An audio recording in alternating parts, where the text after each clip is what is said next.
somewhere. Maybe we don't. But the piece of land that we lost, that we called our home, we want the ownership back. I don't want anybody to come to me and say, come, I'll show you Kashmir. It belonged to me. I would have shown him, being 20 years younger to me, that he was at that time. I could not say anything then, and I cannot say anything now. But I own that place, and I look forward to my children having to say that my mom belonged to that place. This is what I call Mata Mal. I have no words to express what each one of you would be feeling here. But I don't know if saying that only Kashmiri Pandits suffered was right or not. Some suffered the loss of their homelands. Some suffered the homes that turned graveyards for them, who never left Kashmir. Who suffered more is a question that we all need to answer. Some have been waiting to go back home for 30 years, and some grew up in that hostility, in that terrorism for 30 years. Who is more suffering? Whose pain is more? These questions, it's the time that we stop and think, who is suffering more? Is it us? Is it we? Or what has changed in these 30 years? Let's take time to reflect back on those times and see what we have gathered in these 30 years. Is it hatred? Is it love? Or is it beyond that we all have to see what is happening? They're shouting, there have been months of lockdown in Kashmir. We shout, there have been 30 years of exile for us. They shout, our internets don't work. We say nobody spoke for us. They say it is human rights. We say the world remained silent. And all between all this, what was lost was home for someone, was childhood for a lot of many people, was the roots to the next generation who never could realize and understand what Kashmir was for them. Today is the day, ladies and gentlemen, that we have come a long way since that deadly, deadly night of 19th January. I'm sure many of you sitting here would have been there when those all things happened. I have vivid memories only of that day and nothing beyond that. For first 6, 7 years of my life that I spent in Kashmir. I wish I had better memories, but no, I don't. I wish I had better things to talk to my children when I talk to them about what I owned there, but I'm sorry, I don't. Today, ladies and gentlemen, let us take a moment of silence and think and introspect within ourselves of what we actually want. Is it the identity that was lost 30 years back?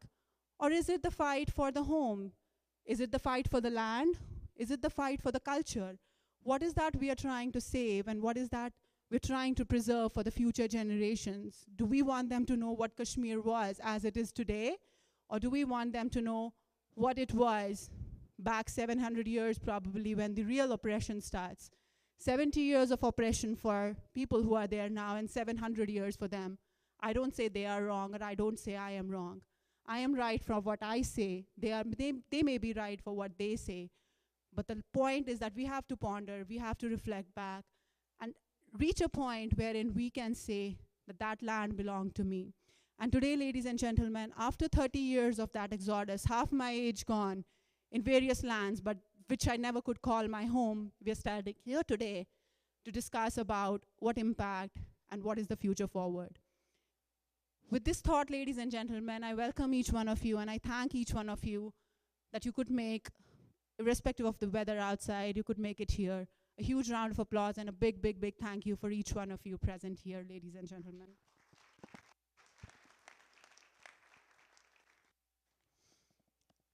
May I request Acharya Zen ji, who is present amongst us, to please say a prayer for all the people who lost their lives, who lost their homeland, who lost their motherland, who lost their culture, and who lost their roots in all these 30 years. Acharya ji.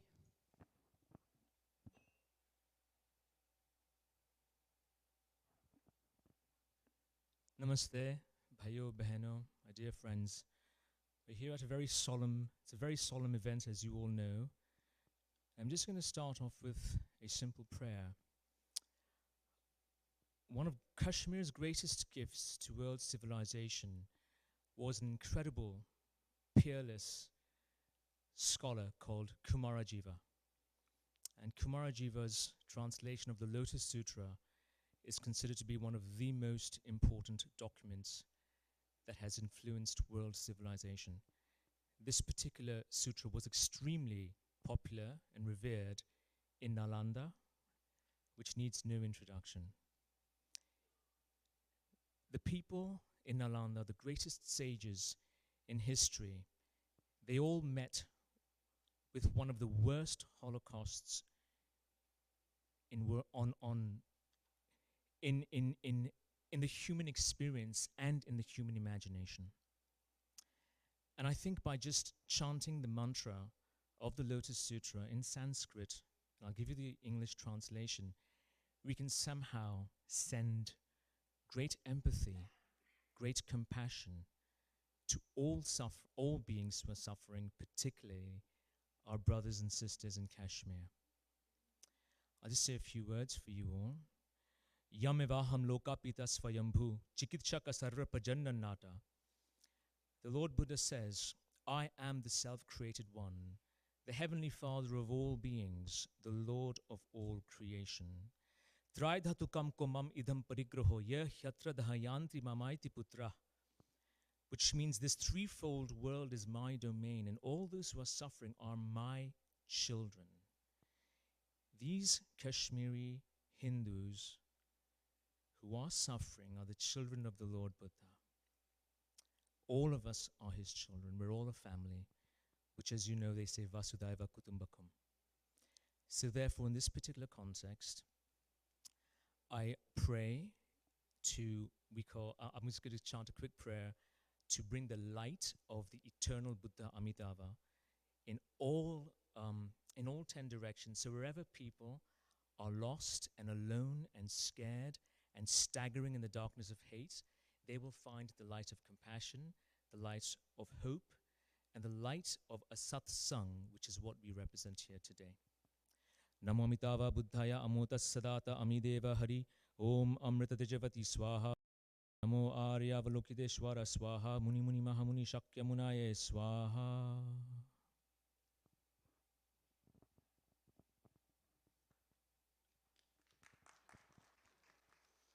Thank you, Acharya ji. Ladies and gentlemen, may we please rise for the national anthems.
Jai.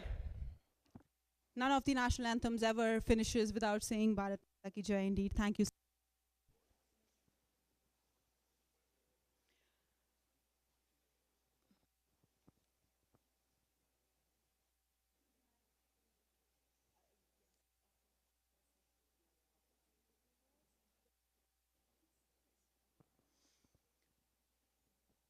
In between, हम है ना migrant, हम क्या करेंगे, हमको दीदी ने इतना ही बता दिया है. And in between, नीचे क्या है चार आना. Somewhere in between these lines and somewhere in between the taunts of people we today call our friends, we grew up. We grew up, ladies and gentlemen, somewhere in between being called Kashmiri Lole and somewhere in between being shamed for losing our own homes and coming and being known as refugees in the own country, let alone the own state. We probably are the only species in this entire world and entire universe who get called refugees in their own land, in their own state. Nobody believes when we say, oh, I have a refugee card and I get refugee ration. I remember very, very vividly, as a very small person who came to Jammu and have never experienced heat and what it meant to be in 40 degrees and not to have a refrigerator, go door to door, literally begging for some ice so that we can have cold water. I'm sure many of you here will reckon with the same kind of memories that you will have of the early migration that happened when we became refugees in our own land. I leave you with this thought again, and may I request our president, Mr. Utpal Amma, who is the president of Kashmiri Overseas Association of Canada, to share his thoughts on this very important day in our lives. Mr. Amma.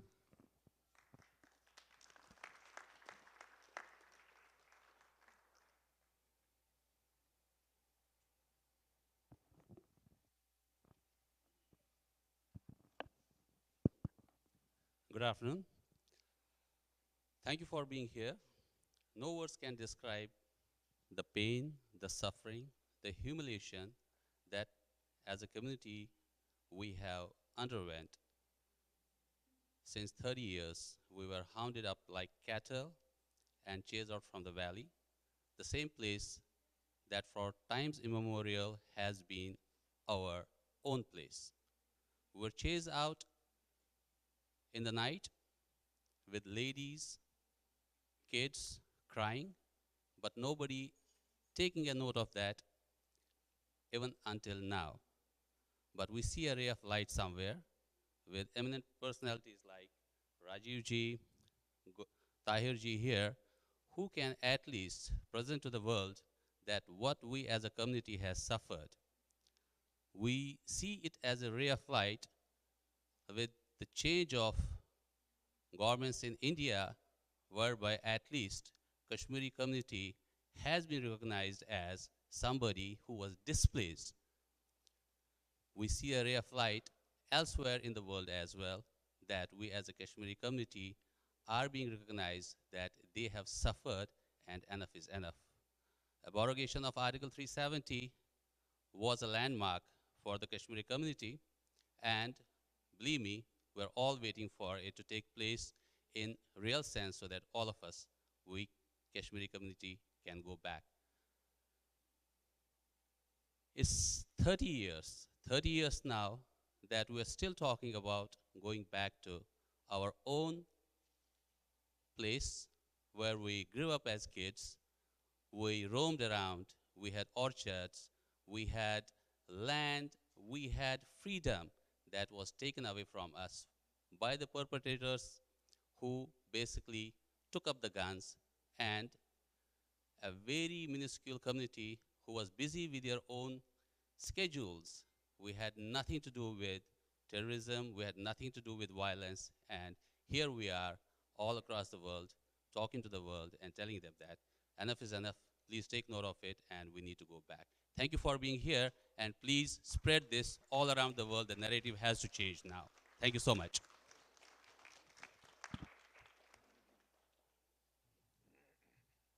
Thank you, Utpalji. Ladies and gentlemen, let's put together our hands for all our sponsors for the day. Shri Virendra Sumbli ji, Indo-Canadian Hindu Forum, Ekal Foundation, Kashmiri Overseas Association of Canada, Shri Rakesh Kaul, Crown Group of Hotels, and Shri Kuldeep Sharma ji. Shri Vinod Munshi ji, Shri Arun Taplu ji, Shri Kamal Raina ji, Shri Nasir Mehdi ji, India Sajavat and Puja Hut, TAG TV, ZTV, PTC Punjabi, Global Kashmiri Pandit Diaspora, Baloch Human Rights Council, Canadian Anti-Semitism Education Foundation, and Weekly Voice newspaper. Without the support from all these people and organizations, this event would not have been possible. A huge round of applause for all of them.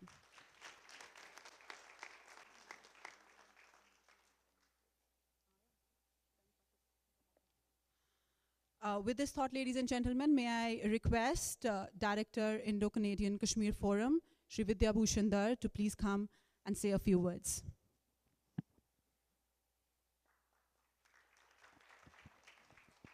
Namaskar. Ladies and gentlemen, thank you so much for being here. This day, January 19, 1990, is etched in our memory, and it will remain till posterity, till we are on this face of earth, this day, and the horrendous memories associated with this particular day will remain with us. It was when largest democracy in the world, we Kashmiri Hindus became refugees in their own land. And we were just thrown out like cattle, and we were just given three choices. In Kashmiri, Raliv, Saliv, or Galiv, which means either you convert to Islam, or you die, or flee the land. We chose leaving the land because it was the honor of our mothers and sisters. And we had the faith in the Constitution of India. We had the faith in our glorious army. And we had the faith in the government. But alas, they all failed us. The world remained silent, and it remains so even till date. Without further ado, I'd like to go ahead with the event. Can I ask Sudhir Anandji, the president of Indo-Canadian Harmony Forum, who have been so kind to give their full support to our event. I ask Sudhir Anandji to come and say a few words.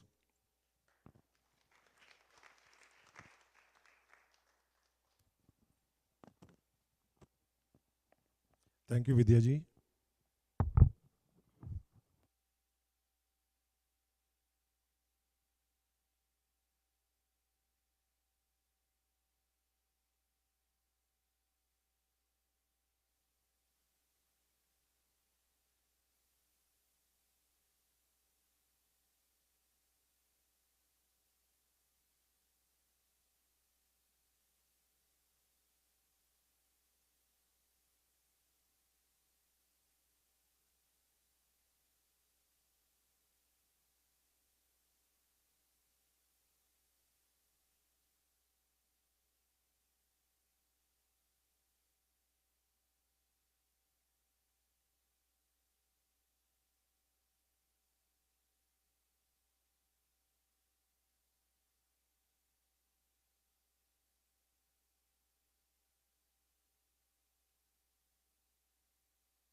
Hello.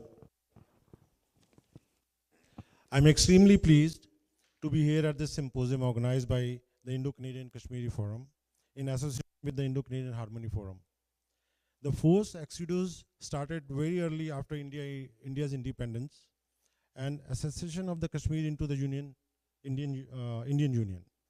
The then Kashmiri local government were not able to protect the minority rights of Hindus in the Kashmir Valley. And sporadic act of the violence and terrorism against the common populace as well as and started much before 1990. Terror from across the border was initiated through members of Jammu and Kashmir Liberation Front and Hizbul Mujahideen as part of proxy war waged by the Pakistan. With the complete down of the local government machinery, January 19, 1990 saw unleashing of instigated terror over the Kashmiri Hindus, forcing them to leave valley and take refuge in the various refugee camps ranging from Jammu to Delhi. Hour of cry of convert, leave, die, which took over Kashmiri valley to save themselves and their families from vandalism, torture, and rape.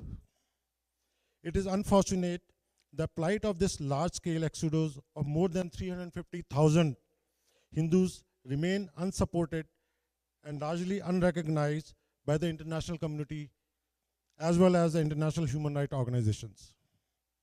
Kashmiri Hindus have remained always as a peaceful people and have continued their struggle for return of their rights and property through peaceful means. Now it is a time for them to renew their call for return to their land.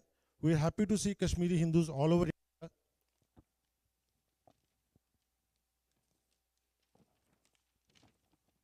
and all over the world raising their voice for readdressal of atrocities waged against them and for the return of their ancestral land. The Indo-Canadian Harmony Forum fully support the voice of the Kashmiri Hindus in Canada. We want the entire Indo-Canadian diaspora here in Toronto and all over Canada to support the cause of their displaced Kashmiri Hindus from Kashmir and restoration of their rights and properties. ICHF aims at serving the Indo-Canadian community with a vision to bring together all Indo-Canadian individuals, groups, and associations in Canada. It has primary objective of promoting harmony amongst the diverse Indo-Canadian community as well as creating awareness and appreciation of diverse Indian culture, ethnicity, religions, and the languages amongst the largest mainstream community.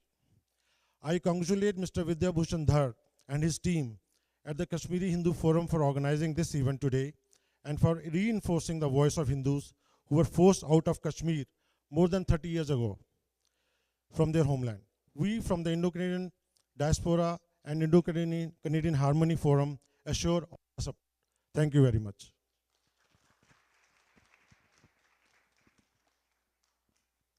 Thank you, Sudhirananji. Reverend Zenji Neo is an inspirational speaker who has empowered millions of people around the world.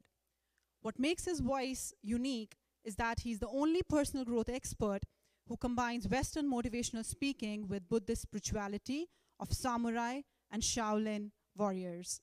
From world leaders and Olympians to law enforcement and people with disabilities, Zenji has worked with all strata of society to make a lasting difference and promote compassion and light in a world that too often thrives in darkness.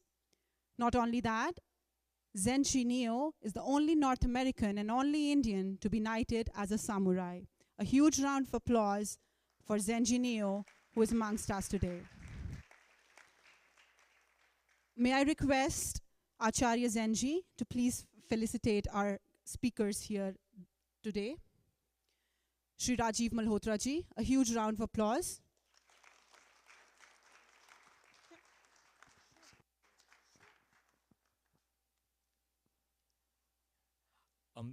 This is a great honor. I have one request for you, and the request is you can definitely take photographs, but please don't take video. I want this to be a satsang. I want us all to be here to experience the moment, to experience the energy. We're going to be talking at a certain frequency. When we chant certain mantras, there's a certain frequency in the room, and I want us all to elevate, and you will experience this satsang, So pictures are fine, but let's not get distracted with video and all of that. Let's just try and connect with the heart and mind of the people of Kashmir. And let's really project that energy. All right? I'm going to very quickly introduce each of our speakers, but I'm going to introduce them in a very unique way because I've been given the honor of presenting them with something very special. If you all know, Narendra Modi is the biggest rock star in India today. And he's quite honestly perhaps one of the biggest rock stars in modern Indian history. So Narendra Modi, when he was at the United Nations, he had a very interesting comment, and he told the entire world on behalf of India, he said, Bharat, duniya ko yudh nahi, buddh diya hai. Right? Which means that India has given the great gift of Lord Buddha to the world. And Narendra Modi is effusive in his praise of Lord Buddha. We're going to be giving small tokens of appreciation to each of the people here, and you will know in due course why I just said what I said. Okay, let the mystery continue a bit. The first person that we really want to thank for coming here is someone who needs no introduction at all. You all very much know who he is. He has been battling for his convictions for decades. And although there's a storm and it's cold and it's awful out there, he took the trouble to come all this way. What's very interesting is his coming here, it kind of proves how karma works. Almost a decade ago at the University of Toronto, the Deputy Prime Minister wanted me to speak with Rajiv Malhotra. And for some reason, it didn't happen. And thereafter, at various events, people say, you know what, someday you and Rajiv Malhotra should speak at the same event. And whatever, it didn't happen. And then Rajiv and I, we connect on Twitter and we start tweeting, and it generates a lot of excitement. And we start emailing each other back and forth. But for some reason, our paths never crossed until now. And I think what that shows is that all good things come to those who wait, and the karmic cycle will work in due course. So please do give a very warm welcome to our karmic guest, who needs no introduction, but is a person of extraordinary conviction in what he stands for, Rajiv Malhotra.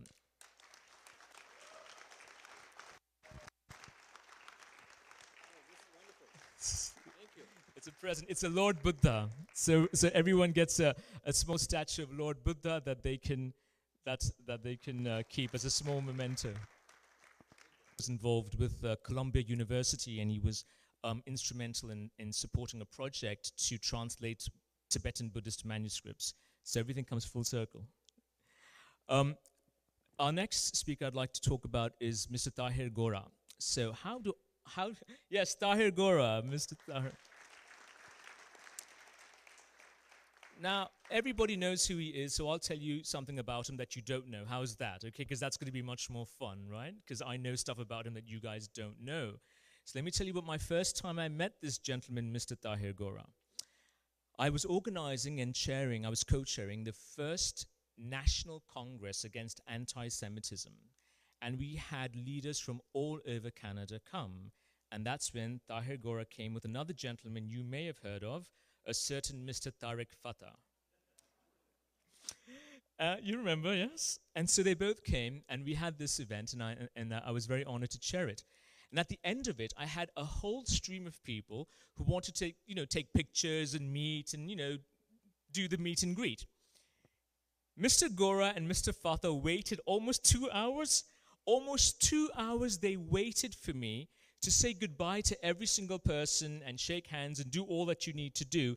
And after that, they took us for dinner, which he insisted on paying for.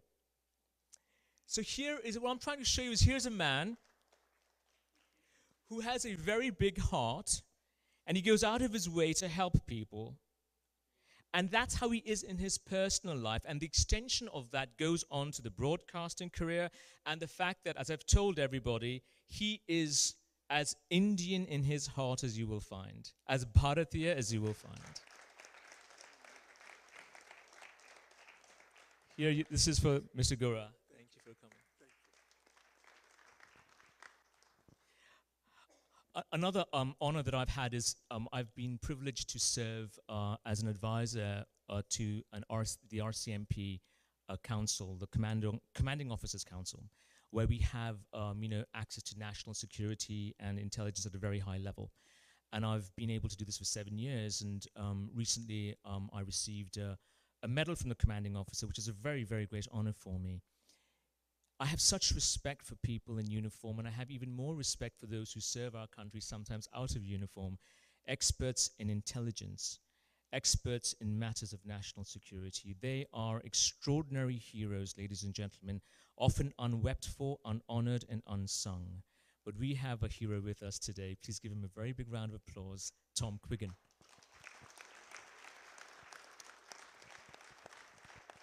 It's a pleasure. Thank you very much. And finally, we come to somebody I just met today. So, what are his credentials? He's a writer, he's a filmmaker, he's a lawyer by profession. A lawyer. We all know how those people turn out.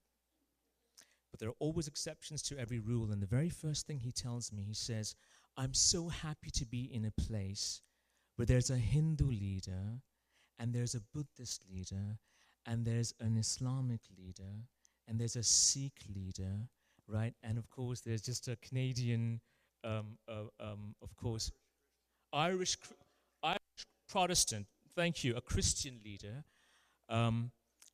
And the fact that all of us have come together is so important. And I have tried extensively. One of the things that those of you who know about me, I try extensively to bring all different communities together, because that is what we need. We really need to be a family and come together, particularly at times like this. So I say with such a deep heart, thank you for being here. And at the bottom of my heart, Sat Sri Akal.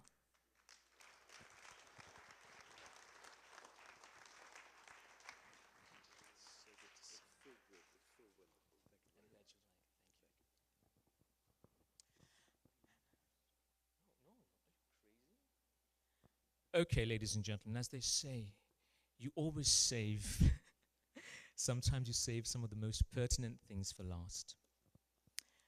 Vidya Dhar just comes and tells me, you can forget about me. What more do you need to say about this man?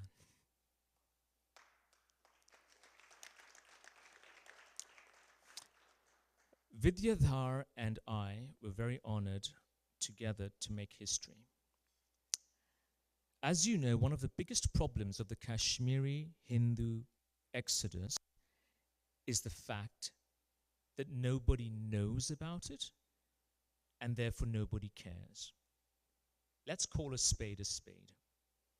This has been one of the biggest problems, that your cries have consistently fallen on deaf ears.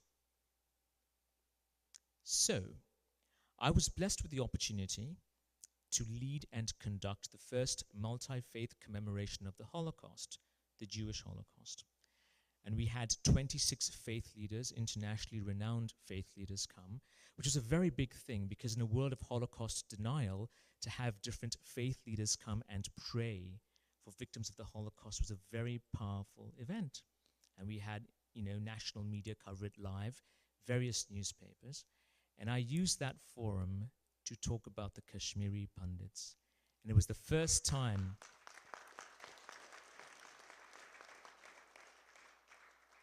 that at a mainstream platform they heard our story.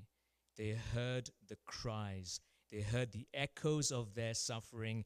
And the questions started to be raised. Who? What? Why haven't I heard of this? But the person who represented the Kashmiri Pandits, the person who relentlessly and tirelessly works constantly to serve this issue, the person who has worked harder on organizing this event than anyone, the person who is responsible for you being here. And I don't mince words, ladies and gentlemen. Those who know me know I don't need. I'm fortunate to be, in the words of Macbeth, I neither crave your favor nor fear your hate. So I can tell it like it is. Vidya Dhar is the person who is responsible for this event, and I have seen this man relentlessly, tirelessly work for his people. Please give a very heartfelt round of applause to Vidya Dhar.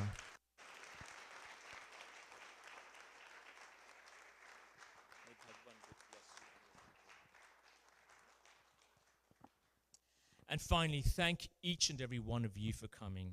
Each one of you is very, very special. This is our satsang. We could do nothing here without you, and I recognize some of you. I know here we have a very august gentleman whose father was a part of the INA. And Netaji Subhash Chandra Bose's birthday is coming on the 23rd. I'm so happy you're here. The INA is very important to us, and you know that. We will always give that support. I know in the back is a friend of mine called Chandar Khanna, who represents Hinduism all over Canada, and we're in good circles. He's a very good friend of Subhash Kak and David Frawley. We're all pretty much in the same circle. So from the first row to the last row, I'm so happy that you all are here. Each one of you is very special, and I look forward to sharing this very important experience with you all. Jai Hind.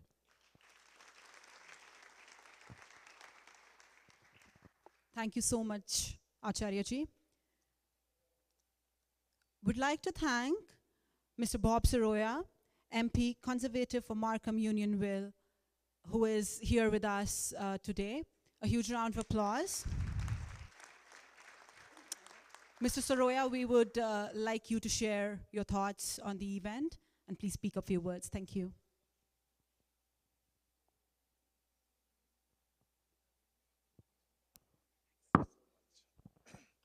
First of all, thank you so much for the invite. We were door knocking in 2015. Somebody mentioned their Kashmiri Pandits. And to me, Pandit is a Pandit is a Pandit. So I didn't see any difference, heard it. 3 months ago or so, Sunny mentioned the Kashmiri Pandits.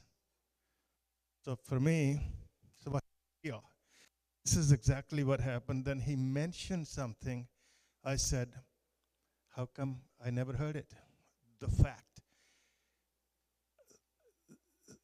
I said, can we sit down? Where can we sit? Can we talk? And I know something about it. First ever heard the Kashmiri Pandits, January 19th. I believe you said 1990. So people like myself who left India 50 years back, 48 years back, today you can hear it on the social media. Today you can hear it on the TV. The time we left, there was only 3 channels, 5 channels, and there was no news. And I was told many things, including when they left, they came with empty-handed. Still never heard from anybody else. I requested Sunny and everybody else. We were 6 of us sitting at his dining table a couple of months back, 3 months back. I said, could you please arrange something where we can learn the issues, the situation, what happened, why nobody talked about it. So I am here. You have my full support. Anything I could do, anything I could bring, anything I could for this cause, I'm here. Thank you so much. Appreciate it. Thank you.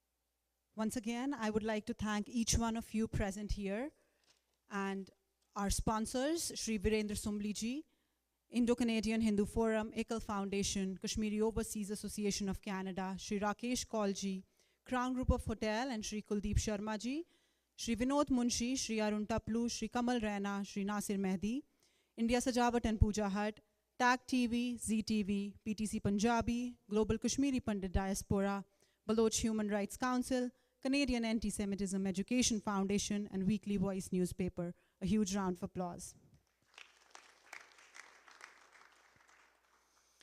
For all these years, from my grandmothers, my mother, I would hear this lullaby. Amipan Sadras, Nav Chaslaman, Katiboz Daimyon, Metiditar, Amyan Taken, Ponzan Shraman, Zuchum Brahman, Gargatsa. This line, ladies and gentlemen, the last line, Zuchum Brahman, Gargatsa, my heart wails that I need to go home, has stuck with me for all these years. No connect to that homeland, but these lines still bring tears, still send shivers through our bodies. And I'm sure to each one of you, whether you follow Lalvak or not, this one has stayed with us for 30 years now. And I don't know how long it is going to stay. Whole thing that is happening is not happening only in Kashmir. Terrorism, Islamophobia, radical Islamism is happening all around the world. As Zenji said, this forum today is so blessed that we have a Hindu, a Muslim, a Sikh, a Isai, which is Christian, and a Buddhist sitting on the same platform. This shows that we are one. There is something which connects all of us today. We have grown with Muslims. We share our food with Sikhs. We have so much in connect with each and every religion. But this is the same religion that divides us at some point in some way. Is the religion so important that it goes beyond humanity at all the levels? We don't see humans. Anything happens anywhere, the first thing in our mind that comes is, it would be some Muslim who has done this. No, not necessary. Rapes happen in India, the first thing we say, koi Musalman hoga. No, not necessary. It is not necessary, but it has blinded us at many, many, many levels. Why is it so, is the point that we need to ponder upon and reflect. Is this the person who is wrong? Is this the religion that is wrong? Is it the ideology that is wrong? There are terrorists in every religion possible that are present in here. There are good people, and the point is that we need to see the good in everything and learn from that at every point. With this thought, ladies and gentlemen, let us start today's discussion and hear what our esteemed guest today has to speak on the global terrorism, with major focus on what happened on that night on January 19th, 1990. To begin with, we have our esteemed guest who has come all the way from US to mark this occasion, Shri Rajiv Malhotra ji. A huge round of applause. As Zenjinio said, Rajiv ji needs no introduction, and for sure he doesn't need any introduction. Each one of us have heard him. Each one of us know of the work that he has done. To say a few words, Rajiv Malhotra is an Indian-American author who, after a career in computer and telecom industry, took early retirement in 1995 to set up Infinity Foundation. Infinity Foundation, ladies and gentlemen, focuses on Indic studies and also funds projects at prestigious universities like Columbia University's project to translate Tibetan Buddhist Tengyor. With huge round of applause and thankful hearts, I request Sri Rajiv Malhotra ji to please say a few words and share his experiences and thoughts about the topic today. Sri Malhotra.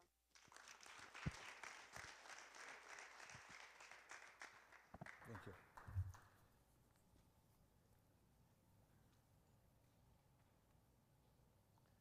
Namaste, Canada. I was warned that this is a very, big snowstorm coming, and do you really want to come and all that kind of stuff. And I'm so delighted I came. No snowstorm would stop me from this important event that we are all celebrating, not only for Kashmiris, but for all Indians, for all Hindus, and all civilized human beings, no matter what their identity. The awareness of this Kashmir Holocaust is nothing compared to so many other events, so many other genocides that we are aware of. I've been to the various Holocaust museums, genocide museums in Washington, in London, various events, and I must say, I have not heard of the Kashmir genocide being mentioned. And when you raise it, people wonder what you're talking about. Is it that serious? Is it a big deal? This sort of thing. It's not in textbooks. And guess what? It's not in Indian textbooks either, which is quite a disgrace. I've been to conferences on genocide studies with not a single paper on this topic. Genocide studies by all the liberal people and all the human rights people, and I don't see it mentioned. This is quite a disgrace. It's a pan-Indian issue, for sure, that all Indians should think about and do their bit to promote this. About 30 years ago, I was invited to a book launch in Princeton University. They were giving some award for the best book on Islamophobia. So I wanted to know, what is this? And they told me, oh, don't you know, Islamophobia is, those people who don't like Islam and are against it and so on. So I went for this event, and it was certainly very well attended, a lot of big shots there, really upset that there is Islamophobia in the world. And I had been fighting prejudice against Hinduism in the United States, in the academy, in the media. My foundation funded a whole lot of projects on bias in TV, in New York Times, Washington Post. We have reports we did in the 1990s on these kind of topics. So I was in it for a long time, and also the school textbooks. And so I thought maybe there ought to be a term, Hindu phobia. And and somebody had told me when I said, I don't know what is this Islamophobia, he said, just go and search and you ought to know. And sure enough, there were a few million hits. But there was no term Hindu phobia, so we decided we'll coin the term Hindu phobia. And I started writing on this. And I remember in the early days being attacked by Hindus that, look, you are kind of embarrassing us. You are embarrassing us. Humko to sharam aati hai because you come and you start talking about these things. We want to talk about, we are doing IT and we are doing great, we are the great democracy and all that. And you are saying we are facing Hindu phobia. So there is a shame that the victim feels. This is the psychologists know this. Rape victims don't want to go and file a case because they're ashamed of what happened. I think there is a similar shame that might have prevented the Kashmiris from raising hell. They really ought to be raising hell about this. And it's better late than never that this is becoming an international issue. This should be in the newspapers, this should be in the media, this should be in the textbooks, there should be resolutions. There should be resolutions in the US Congress, there should be resolutions in the Canadian Parliament to recognize this as an important day. And it's not enough for once in a while we meet and we talk about it. We should actually make it into a cause that we are going to have an official recognition of the Kashmir Genocide Day in various governments in the world. We have a member of parliament. Maybe he should raise this in the parliament. Yes, I'm sure. Now, my mother, who's 94 in Delhi, when I told her that I'm coming here, she was so happy. And when I told her what the cause is, and she wanted me to remind all of you that we, the Punjabis, faced something similar also. In 47, when we had partition, my father had to run away from Lahore. We had lived there for generations, very well settled. It was home. It is home, taken away. 2/3 of Punjab went to Pakistan, and they're very fertile. So it is, Punjab means 5 rivers, and now there's only 3 Ab left, 2 of them gone. And even the 3 that are left, the Indus Water Treaty says the water will go to Punjab, or to Pakistan, much of the water, which is kind of a shame. So my father had to run away, and many of the family members, many of the extended family friends, they did not make it. So it was a very horrible, so we understand, the Punjabis understand the importance of this. I started thinking about what are the causes, what are the lessons we can learn from events like what the Kashmiris faced and what the Punjabis faced. And there is, of course there are some differences. In the case of Punjab, because the geography is flat land, you cannot run and hide in the mountains. You cannot go into a cave and sort of hide there that they won't find us. Because you are out there in the open, they're here to kill you. They're on horses, you can't outrun the horses. So either you're going to be killed or you fight back. So the Punjabi was, okay, we're going to fight back. That was a Kshatriyata. The fighter spirit was there, definitely in the Punjabis. And therefore it was a buffer, Punjab was a buffer for the onslaught of Islam. It took a very long time after conquering Sindh, which was very early, to reach Delhi. Took hundreds of years because they would just go on resisting, fighting back. And the Islamic invaders would capture territory, then the Punjab armies would take it back. This went on for a very long time. It was not probably, if you write the history of the Islamic expansion from the time they enter Punjab, which is the Pakistan border, Pakistan Punjab, till the time they enter Delhi, which is the other end of Punjab, the number of centuries, hundreds of years that it took, is probably the slowest advancement of Islam anywhere militarily. Whenever it has gone militarily, it's been able to move very fast. So there is a certain Kshatriyas are there. Now, unfortunately, what happened is, as Islam colonized And by the way, we think of colonization under the British, but colonization started under the Muslims. So I'll say a lot of politically incorrect things, but I have no problem defending these. Indian colonization started under the Muslims, and then of course the British. So this Islamic colonization, like all colonization, people start accommodating, people start assimilating, accepting, little bit comes in. Each generation become a little more sort of accommodating of what's happening. So this created an attitude which was that, if you are not being violently attacked, then, it's okay. I mean, it could be worse. Life could be worse, so we're lucky that today I'm not being beaten up or something. I have my food and so on. So kind of a minimalist lifestyle. As long as I'm surviving, I have my do roti and dal, makki roti saag aag mil gaya hai, so I'm okay. This sort of an attitude.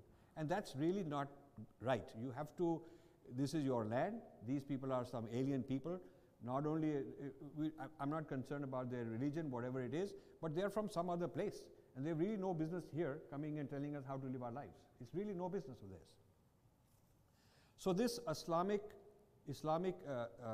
colonization became a serious problem. And somewhere along the way, the Kshatriyata was compromised. The Kshatriyas, for those of you who don't know, is not just military people, but political people who know hard power, people who assert hard power. That's the Kshatriyata. The Brahmins are the keepers of the soft power, the knowledge, the poetry, the literature, soft power. We know soft power is very important. But soft power will not survive if you don't have hard power. Once you lose the hard power, then they'll come and take the soft power when they want. This is what happened to the Kashmiri Brahmins, that they lost the hard power. They accepted Muslim ruler over them, which means that the role of the Kshatriya was not a Hindu role anymore. The Kshatriyata was given to the Muslim, and as long as he's not beating us up and all, he's okay only. So there is something I heard called the 50-year golden period in Kashmir in the 1300s. And the golden period is called golden period because the Muslim king at that time was not killing us, beating, raping, and destroying temples. He was okay with us, unlike his father who was doing all those things. So in psychology, it's called the Stockholm Syndrome. Stockholm Syndrome means somebody kidnaps you and he beats you up and he's really horrible, but then he starts being a nice guy, gives you good food, talks to you, and so gradually he wins you over and you actually start falling in love with him. You admire him because compared to how it was, it's better. So the standard of expectation is very low. Because this guy's father and the previous other Muslims were much more horrible compared to him. So it's sort of like what happened during Akbar's time also. Akbar was considered like golden period. Now to me, Hindus can't say we are living in a golden period unless we are ruling ourselves, unless it is our adhikar, our authority, under our shastra, under our theories and our lifestyle, unless we are running a society like that, as long as it's an oppressor who came from another Middle East country, conquered us and ruling over us, no matter how nice he is, I would not call it a golden rule. I may say it's relatively better than other options, but it's not a golden rule, a golden period. So there was a equilibrium of Brahmins governed by Muslim rulers. Muslim is in the role of the Kshatriya, and the Brahmin in the role of, I'll mind my business, not do anything that is troubling, and won't threaten you, and then you look after me. So this sort of, who's the boss and who's sort of operating under the glass ceiling, equilibrium. Now when you have, the lesson learned is that once you have lost the Kshatriyata, it's a matter of time that the Brahmins will also be wiped out. And that is what happened. That is what this whole exodus is about, because you don't have your own people in charge. So this is this has happened in many parts of India, it's happened in many parts of the world, and there are lessons to be learned. The document, the Shastra called Artha Shastra is the seminal text, or one of the seminal texts on Kshatriyata, on political science, economic theory, statecraft, military craft. And you know, until early 20th century, there was no copy of Arthashastra to be found in India. No copy. The only reason, the way we knew such a thing exists is that it was referenced in other places. Other Shastras referred to the Arthashastra, but where is this Arthashastra? Nobody had a copy. And then in Mysore, a copy was found, a whole copy in Sanskrit was discovered only about 100 years ago. So, you know, this means that for some reason, this doctrine was considered like dangerous for us to know.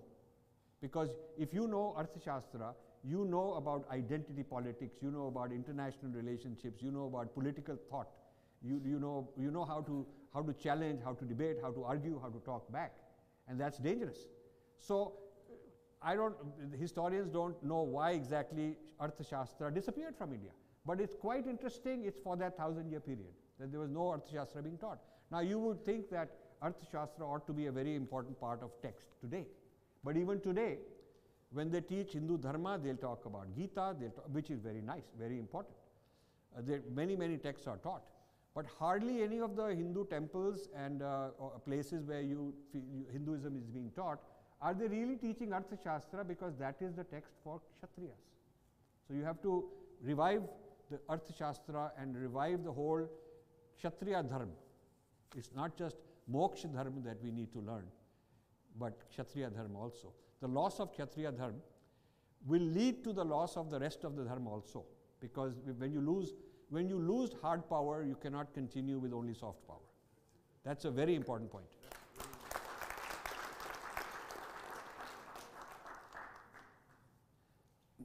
So now, what needs to be done? Many levels. Every region of India is a great civilization, all integrated together into the overall Bharatiya civilization. Each region should rediscover and write about its own history, what happened to it, including all the oppression, rather than feeling embarrassed and ashamed. You know, there is no history of partition from the Hindu point of view that has been discussed. My mother's generation tells me that when after partition they were told, don't talk, you know, like that, it's not good. You know, it's like sort of embarrassing to us. Like the speaker previously said, that it was considered a bit of a humiliation that this is what happened to you. But everybody else is talking about any victimhood they can claim. I mean, Islamophobia is all about claiming victimhood. But come on, I mean, this is more 50-some countries in the world are Islamic countries. Their land has been expanding. The population has been expanding. This is thousands of miles away from the point of origin in the Middle East. And this business that we are victims, okay, there are some instances of victim against the Muslims, and it's very wrong. There should be no religious group that is persecuted for their religion. It should be for particular individual acts that somebody does, but not because of their religion. So if this business of claiming victimhood is so much in vogue and it works, it gets you mileage, it gets you special commemorative days and postage stamps and holidays and all kind of recognition, then Hindus have to claim Hindu phobia and talk about Hindu phobia in a very open way, and we have to teach our children there's nothing embarrassing and odd. We are the victims, they are the ones who are the oppressors, are the ones who should feel embarrassed and not us. We should be talking like that. Unfortunately, what has happened is the other way around. In India, there is something called Subaltern Studies, which is brought in by the Marxists to teach the Indian communities that their problem is caused by the Vedic heritage. So instead of us being the victims of all of this that has happened, we are being portrayed as the perpetrators. We are the guys causing all this problem for other people, and that is called Subaltern Studies. The word subaltern means people who don't have a voice. They don't have a voice in history. So the history was written without their point of view, and we, the scholars, are going to be their voice. We, the scholars. That's sort of what subaltern history. But if you really think about it, we, the Hindus, are the subalterns because our view and our vision and our experience is not mentioned in history. It is not in the museums. If you go around all these museums where they talk about these things, our holocausts and our genocides are not included there. So in a sense, we are the subaltern people, and we ought to speak up that we are the victims. Now, it's the issue also takes us to ideology and discourse. By the time hate speech codified in a holy book or some discourse, by the time that hate speech turns into physical violence, it's too late. But unfortunately, while the security systems in the world are on alert and very good, getting better all the time to fight the physical violence, if you start arguing and deconstructing the intellectual discourse which leads to this physical violence, you'd be called all kinds of things. It was very politically incorrect to say that. But the fact is, if you really want to get behind and anticipate, if you want to get behind the violence, anticipate what is being taught which is creating the violence, you have to go and examine the sacred text, religious text, and look at it. In about the late 90s, my foundation got a grant proposal from Cornell University, Religious Studies Department, that they want to conduct a world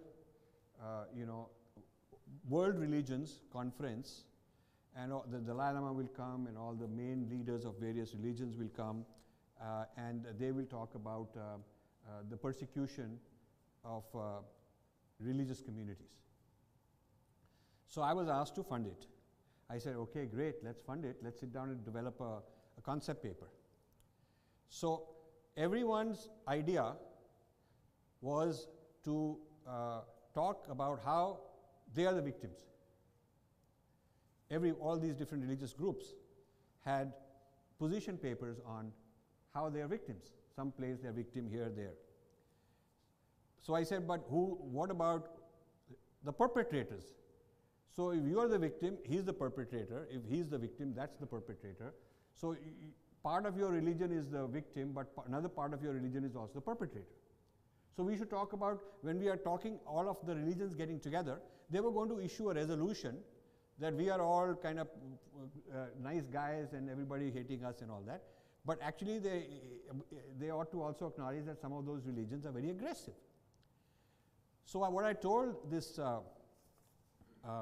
professor is that, look, you still have 2 years for this event to happen. So I want to fund something before the conference. I want you to pick a graduate student in religious studies, one from every major religion. And this group will get 1 year grant to look through the main holy text of each faith. And they will highlight all the hate speech against other people. So you can do it for my faith too. If there's any hatred against non-Hindus in the Gita, you will highlight that. But whatever it says in the Old Testament, New Testament, Quran, you'll highlight it. And then what we'll do is we'll make a list of all the texts, verse number and all that, which is hate speech. And part of this resolution, which these religious leaders are going to pass, should say that in my faith, whatever is highlighted in my religious text, I will deactivate it. I will not teach that anymore.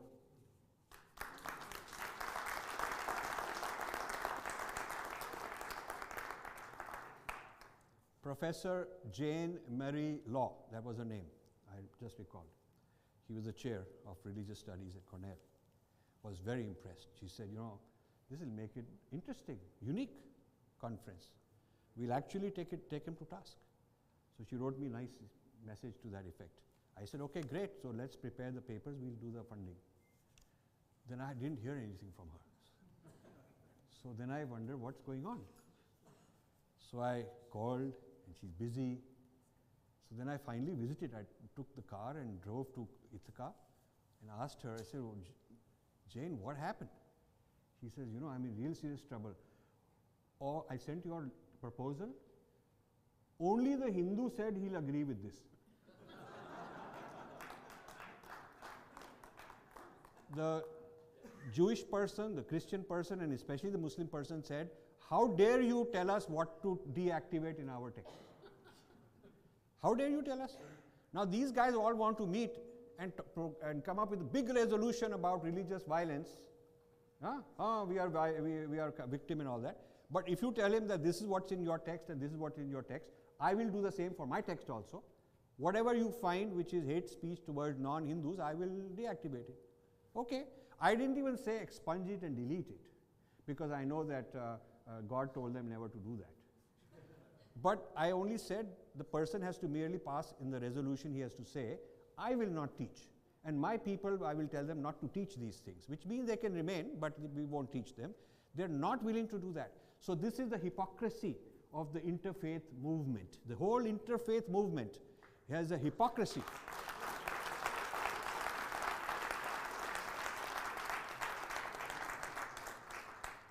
And I'm particularly addressing certain people I won't name who love these interfaith meetings because it gives them some prestige and pride they can represent.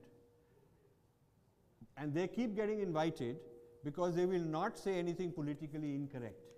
It is all this, we love each other, everybody is one, we are all the same.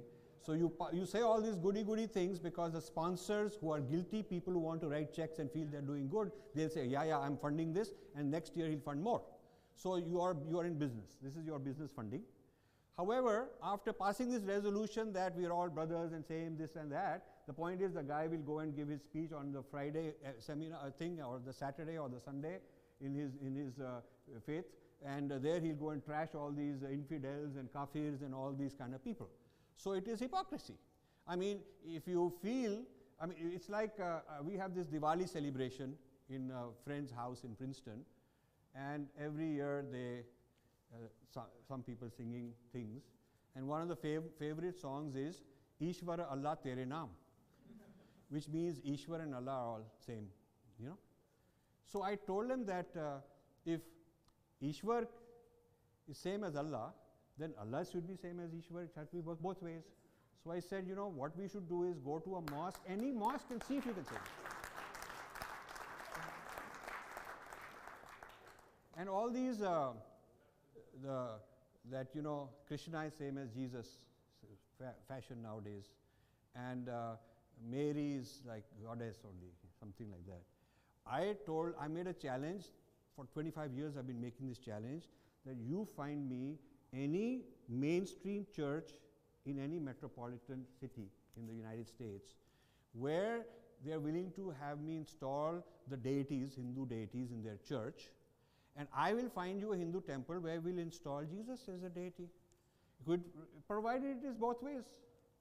And I want to properly install the Hindu deity, including Kali also. And they're very scared. Kali, oh.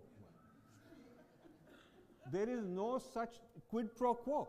So if you are same, it doesn't mean I have to be like you. It also means that you should be like me. If we are same, if x equals y, then y equals x. You learned that in school. So this business of sameness is sort of this all confusion, muddled up, hypocrisy, all this kind of thing goes on. Now this could go, I could go on, but I think we have important speakers, and I will just close by saying that we have to think of helping those Muslims who are truly liberal, truly interested in Reformation, because after all, you know, Christianity was also pretty much like that. The bishops had police powers. They had fatwa type powers, these bishops at one time.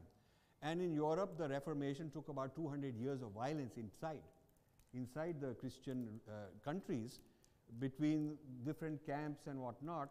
And this Reformation was not some overnight job. It took a very long time and a lot of sacrifice. And Islam is sort of like pre-Reformation Christianity. So it is at some point in time, Islam has to be reformed, and the only people who can do it are the Muslims themselves in their own best interest, because they want all the goodies of the West, they want modernity, their kids want to live a certain lifestyle. You know, Islamic civilization is not able to and will not be able to produce this kind of R&D and free thinking unless they change their, you know. So in the interest of Muslims themselves, they have to have a reformation, and we ought to work together with those who are of that kind of orientation and facilitate that. And therefore, I have a lot of sympathy for Muslims who are themselves suffering, because when radical Islam comes, the first people that go after are the Muslims themselves. And I have coined a term, Swadeshi Muslim, which means those Muslims of India who say that this is my home, this is my homeland, my ancestors are from here, they are not Arabs or Iranians or Turkish people who came from somewhere else. My DNA, my culture, my forefathers were Hindus, and I'm proud of it. I practice Islam, but I am proud of my ancestors also, and I have nothing. Why should I be violent against them? If you admit who your parents are, your tendency is not to go violent against them. That's human nature. It's only through the denial, which is fake, which is falsified kind of denial. Only if you can convince people to deny their ancestry can you get them to be violent against those very cultures.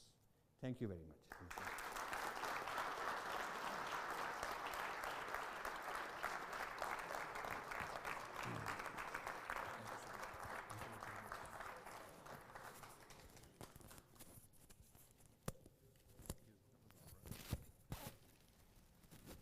Hello. Thank you so much. Rajiv ji, thank you so much. It's always a pleasure listening to you. Once again, a huge round of applause for our esteemed keynote speaker.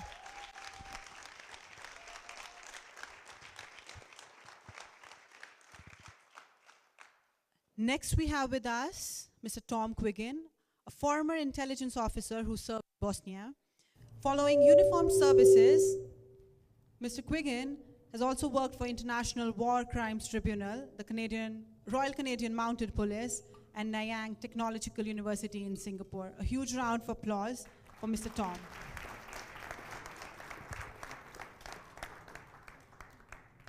I love being here today for one reason. Everywhere I go, most of the time I speak, I always get pointed out as the trouble causer, the person saying the things we're not supposed to say. Thank you for being more of a trouble causer than I am. So the issue today is Kashmir.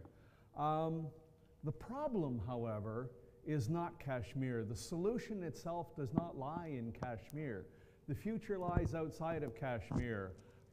Pakistan, India, Canada, America, Qatar.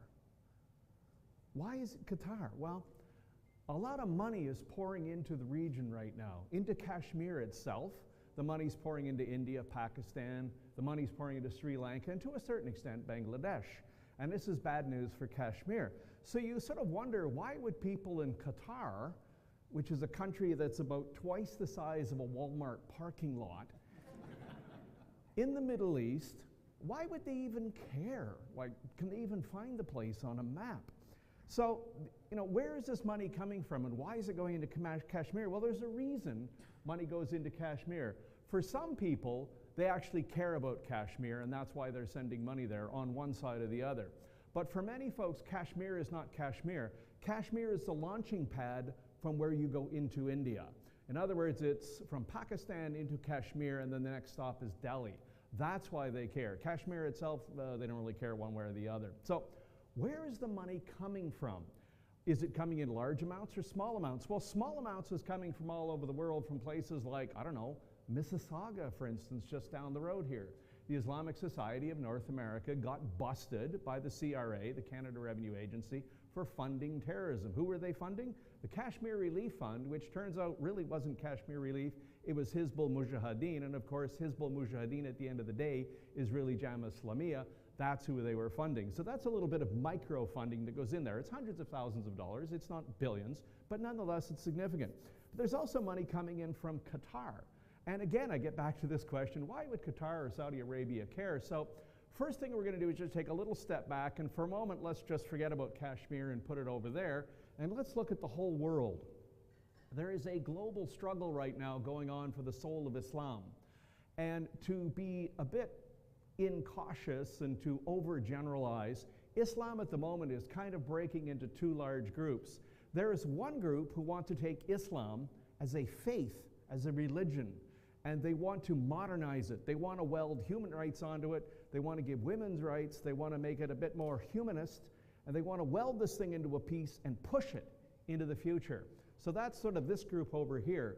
You don't hear a lot about them because they don't have the ear of government. They don't have a lot of funding. Over here, however, you've got the other group, political Islam, the Islamists, as we call them. These are people who want to take Islam as a faith, convert it into a political force where it is an all-encompassing political solution. They want to create caliphate as they dreamed they had in the past, and this is what they want the world to look like. And the ideology they're pushing forward is something that would have been very comfortable in Arabia in the year 650. It wouldn't be quite so comfortable in Toronto, maybe, in the year 2020, although it's getting more comfortable in Mississauga, but that's another story. So what's happening here? Well, the reality is political Islam has the momentum. It has the ear of government. Your parliamentary secretary to your prime minister here in Canada is a dude by the name of Omar El-Gabra, who believes in Sharia law for Ontario, because that's what he campaigned for. He said Hamas and Hezbollah are not terrorist groups. Yeah, and he got refused entry to America on security grounds. He claimed it was Islamophobia, but whatever. So this kind of problem has gone right through our society, and it's gone through a lot of other societies. And it is a real issue. So what drives this is the ideology of political Islam so attractive that everybody's just jumping up and grabbing it? Or is there something else going on? Well, the answer is it's money, it's funding. Political Islam is growing around the world because there's billions of dollars paying for it to make it happen. It's being driven by a bunch of people who are very intelligent. They think very strategically, unlike leaders in the West who don't. And it's growing rapidly, and now it's got control of social media, so it's just exploding. So who are these groups? Well, there's the Muslim Brotherhood, originally formed by Hassan al-Banna in Egypt in about 1928. And he has a neat little catchphrase: Islam is the solution. Doesn't matter what the problem is, Islam is the solution. Healthcare, Islam. School, Islam. Economy, Islam. Mosque, Islam. Islam is the solution. It is an all-encompassing way of life. For those of you from South Asia, which is 99% of the population, I'm the only one here that's not. Hi, Daniel. How are you? Good. He's the 1%. That is Jam Islamiyya, al-Madudi. This dude from sort of the India-Pakistan area creates Jam Islamiyya, and it is essentially the Muslim Brotherhood in Egypt. It's the exact same ideology with the exact same goals. So where does the money come from for this? Well, back in the 1950s and especially into the 60s and 70s, it was Saudi Arabia. The Saudis, and in fact, if you think about it, Saudi Arabia is the only country in the world named after a family. It is literally Saudi Arabia. It's Arabia of the Saudi family.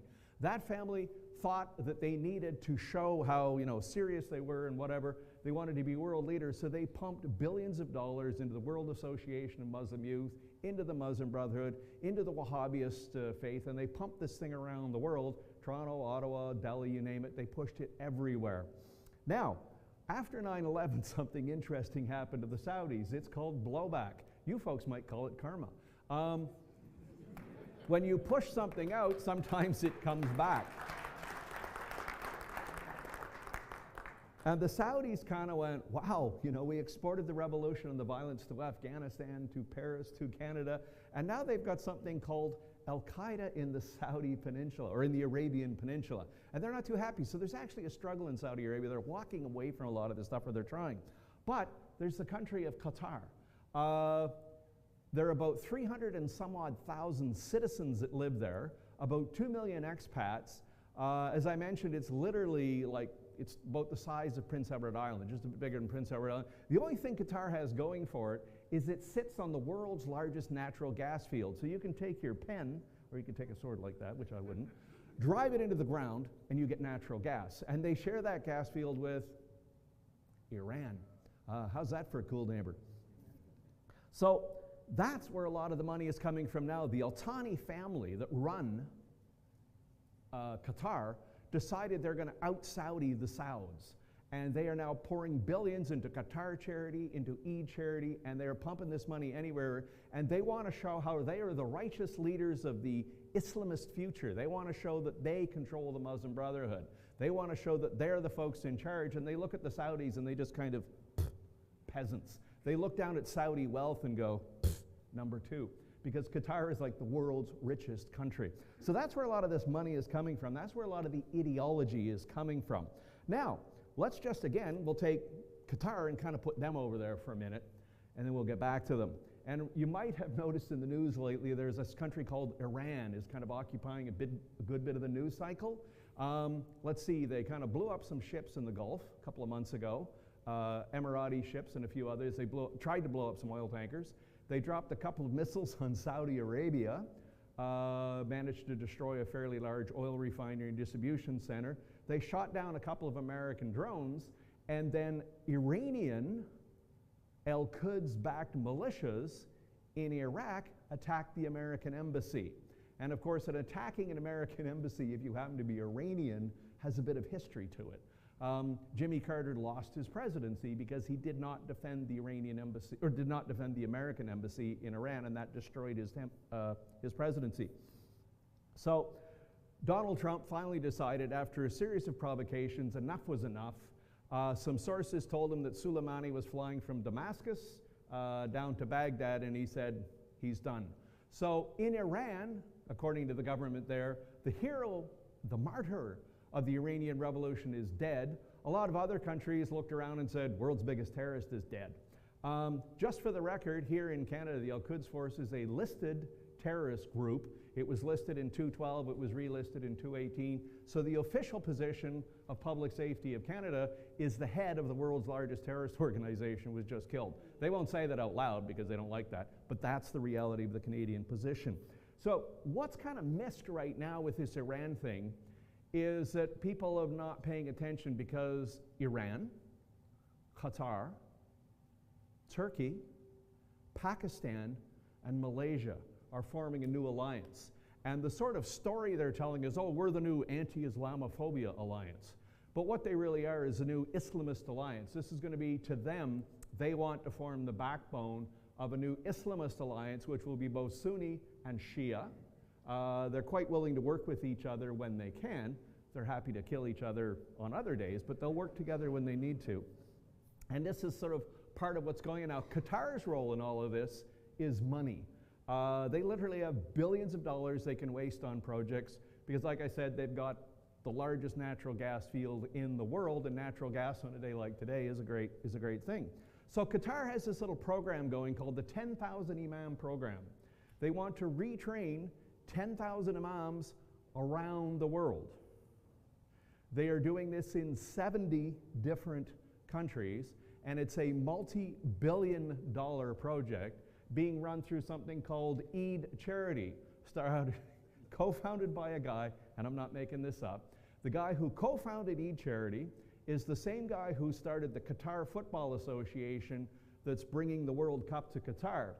However, if you go to Washington, D.C., they call him a specially designated terrorist because he's the guy funding ISIS, funding al-Nusra, and was previously funding al-Qaeda. So interesting kind of guy. That's what Qatar is really on about.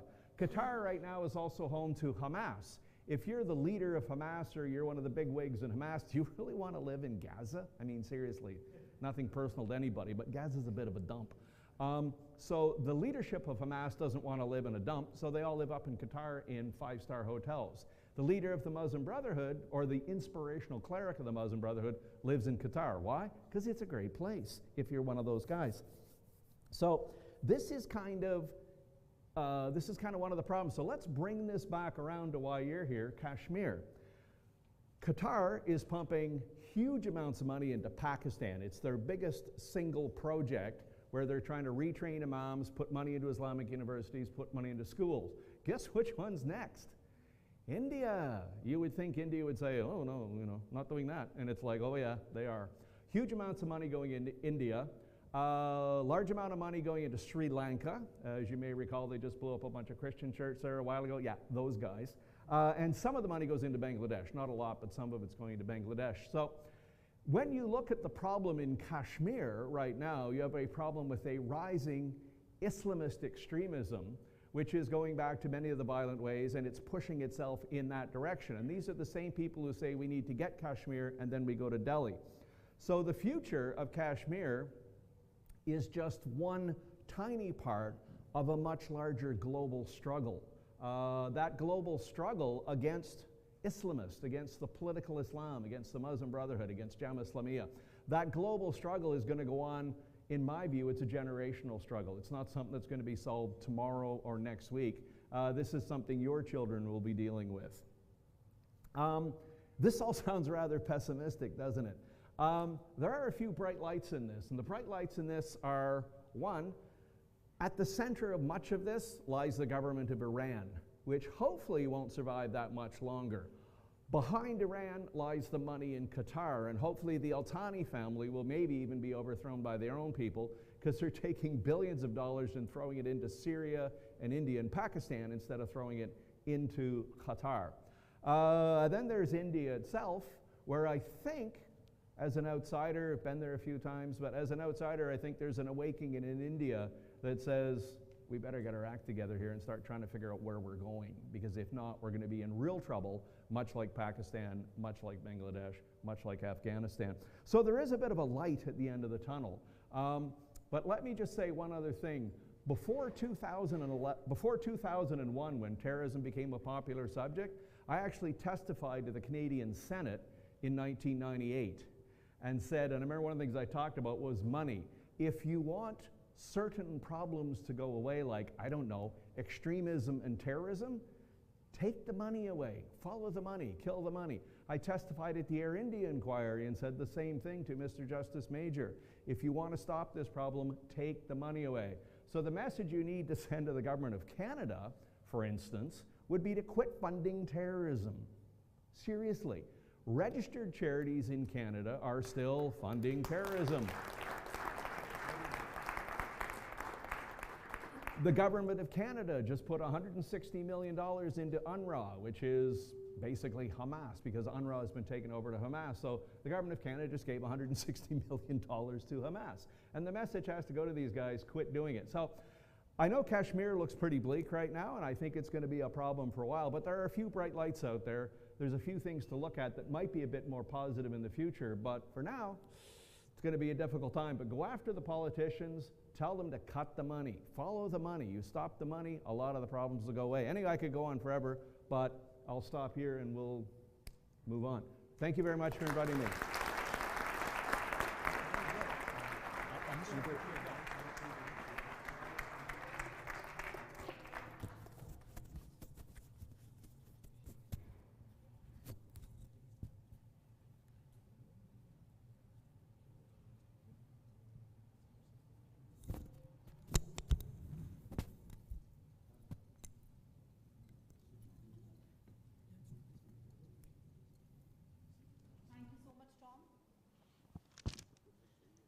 Thank you. Once again, a huge round of applause for Tom. May I request everyone who is standing at the back, there are some seats vacant at the top level. If you may want, you can just go and take seats. Also, we request people to avoid taking videos. As Zenji just informed us, it's prohibited to take unauthorized pictures without the approval of the place. Thank you.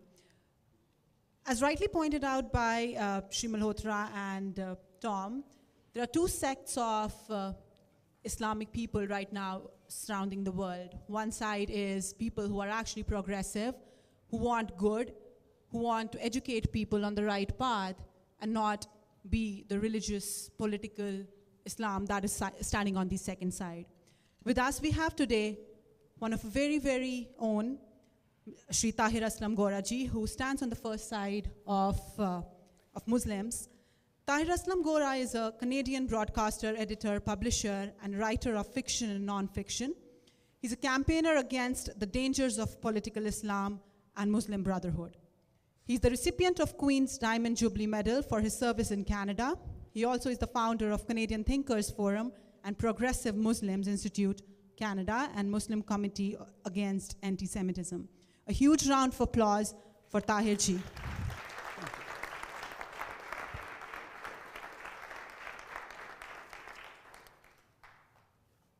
Thank you very much, Varna ji, and Vidya.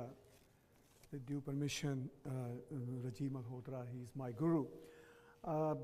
Before talking about the Kashmir issue, I like to address Islamophobia issue in 2-3 lines. When a Member Parliament, Ikra Khalid, tabled M103 motion against quote-unquote Islamophobia, I wrote her an email and asked her that if there would have been a Islamophobia in Canada, more than 10 member parliamentarians of Muslim origin would have not been elected in Canada.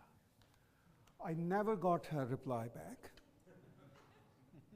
I understand that with the passage of time, we can see a few streaks of Islamophobia, but that's the kind of business for Islamist organizations. They want that Islamophobia happen so that they could make more and more money. On contrary, there is a huge Hindu phobia. And we witnessed that Hindu phobia last August after Article 370 abrogation, when 4 Canadian member parliamentarians and 1 senator, they all showed up in Pakistan consulate here in Toronto to show their solidarity with Islamists and to condemn Hindu Kashmiris. So 5 Canadian member parliamentarians showed their... Including Indians? Yes. And including conservative senator, my conservative MP friend just left, otherwise I would have shared with him. And TAG TV do have videos of those hatred message. So this is the kind of a scenario. Now let me introduce myself just in one line. I'm a Hindu born in Muslim faith.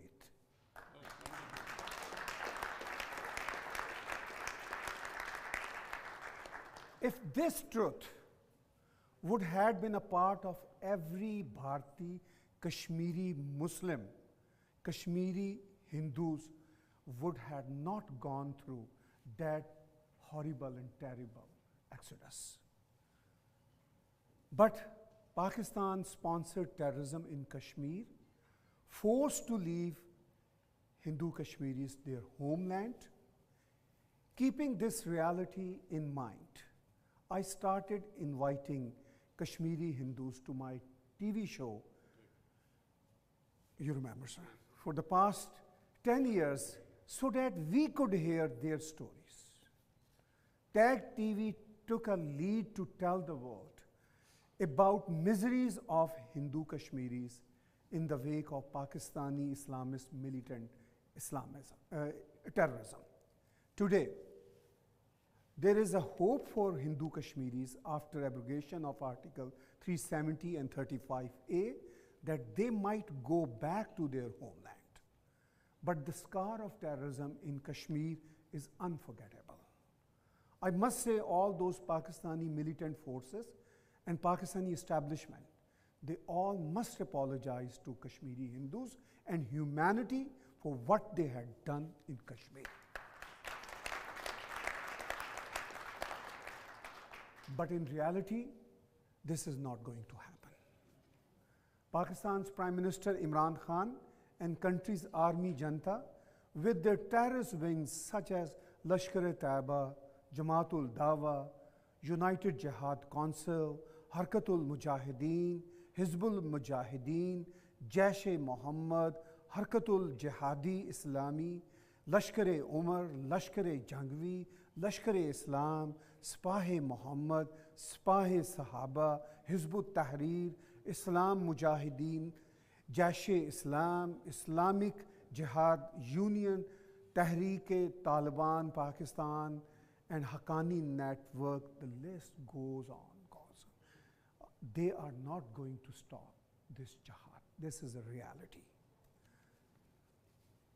As today's event flyer stated very clearly that, quote, it has been 30 years since the Kashmiri Hindus were hounded from their homes after thousands perished due to terror unleashed on them by radical Islamists, backed by Pakistan through mass murders, rapes, torture, arson, looting, and fear-mongering. Kashmiri Hindus became refugees in their own land and were left to perish by successive regimes in India and world order at large.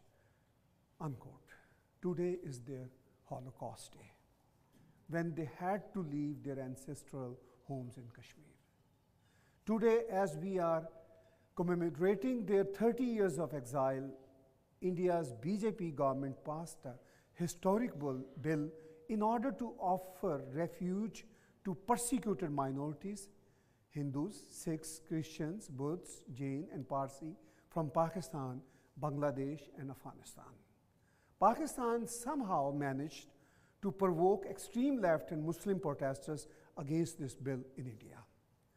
Pakistan was carved out of India on false notion of two-nation theory in 1947. This two-nation theory claimed to distinct and separate Muslims and Hindus of subcontinent, resulting a new carved-out country known as Pakistan. That two-nation theory aims to cut me into two pieces, as I personally call myself a Hindu born in Muslim faith. But this two-nation theory proved wrong in 1947, when almost same number of Muslims preferred staying in India rather than moving to Pakistan. Also, major Muslim leaders at the time opposed two-nation theory and the creation of Pakistan as well.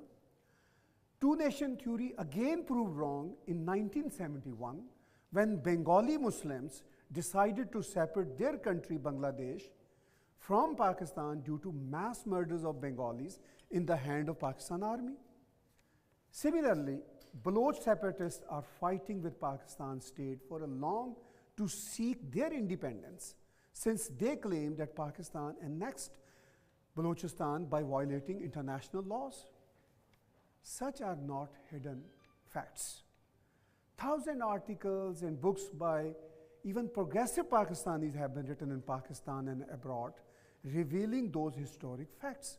But Pakistan's state machinery, their self-claimed patriotic media, and writers, journalists trained in that particular mindset deny all those facts. Eventually, ordinary men and women of Pakistani origin deny those facts too. Kashmir is the most top agenda of Pakistan Army and Pakistan's diplomat offices, including Canada. Sadly, Kashmir issue is being used here in Canada by Pakistani establishment too.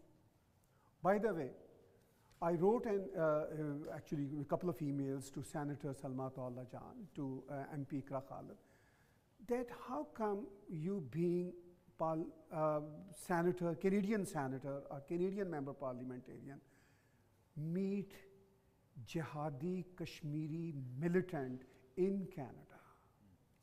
Because you are representing my beautiful country, Canada, not Pakistan here. Good.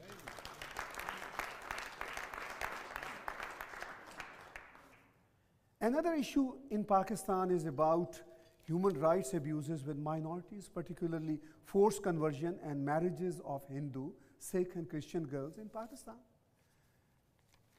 India, on the other hand, is an emerging economic power. Prime Minister Modi's much-needed Hindu heritage revival in recent years pointed towards a clear direction of India's future. Indians have clearly given the mandate to BJP to set the future of India under Prime Minister Modi's vision. BJP mandate reveals the majority of Indians' aspirations to stand on their identity rather than being called politically secularist. Secularist politics in India means politics of accommodating minorities, especially Muslims, who are little less than 200 million there. If that huge number integrates in the society rather than sticking to their ghettos, they can change their fate. Also, they wouldn't be needed to be accommodated in India, they would be owning India. Hindus are absolutely tolerant to other cultures and religions. It is up to other cultures and religions to intermingle with their host traditions. Multiculturalism and interfaith are not a one-way traffic. Every culture and religion has to go along with each other. So in this new phase of India, Muslims particularly needed to get assimilated in the society for their own development. Indians hope that BJP government would better respond to Pakistan, which has unfortunately become a harboring center of terrorism. Although it's first time that India is not bending over Pakistan's terrorist bullies. So we do have a strong hope that current Indian regime would tackle Pakistan's terrorism as well as make Hindu Kashmiris return possible to their homeland. Thank you very much.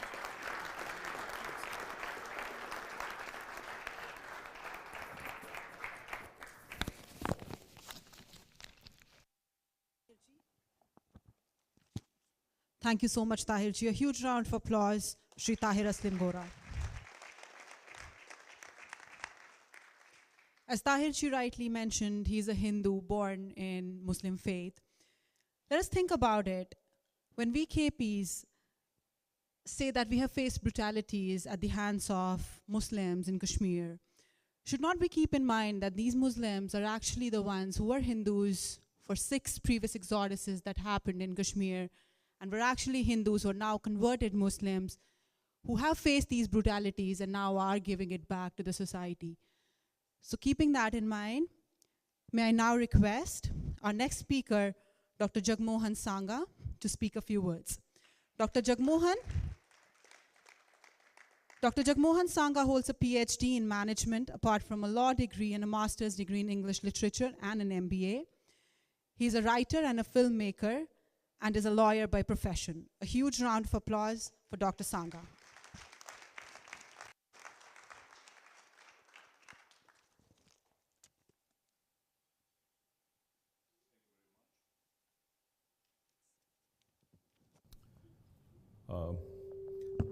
I would start today's session by a quote by Martin Luther King.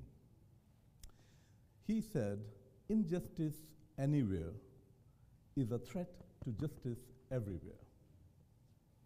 What can be bigger injustice than uprooting someone from the place of residence in an unceremonial, inhuman, and brutal manner? And this is exactly what happened to hundreds and thousands of Kashmiris in 1990. What happened was not only barbaric, it was shame for humanity, as thousands of innocent men, women, boys, and girls were subjected to mental and physical torture, which you are well aware of. Let me tell you a small anecdote. A friend of mine, after living in Canada for about 6 months, had to renounce his PR for some personal reasons, and he goes back to his own country. Several years later, he tries to come back to Canada, and he was not allowed to enter, which included his visit visa as well. Trust me, he went into depression.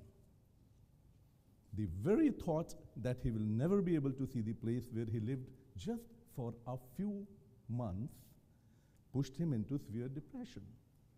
This, when he had no property, no family, no childhood memories attached to the place where he did not suffer any human violation either. So I can imagine the plight of so many Kashmiris. We can imagine the helplessness, the mental trauma of hundreds and thousands of Kashmiri Hindus who could not go back to where they spent all their lives. And many of you are present in this hall today. When I was writing this, one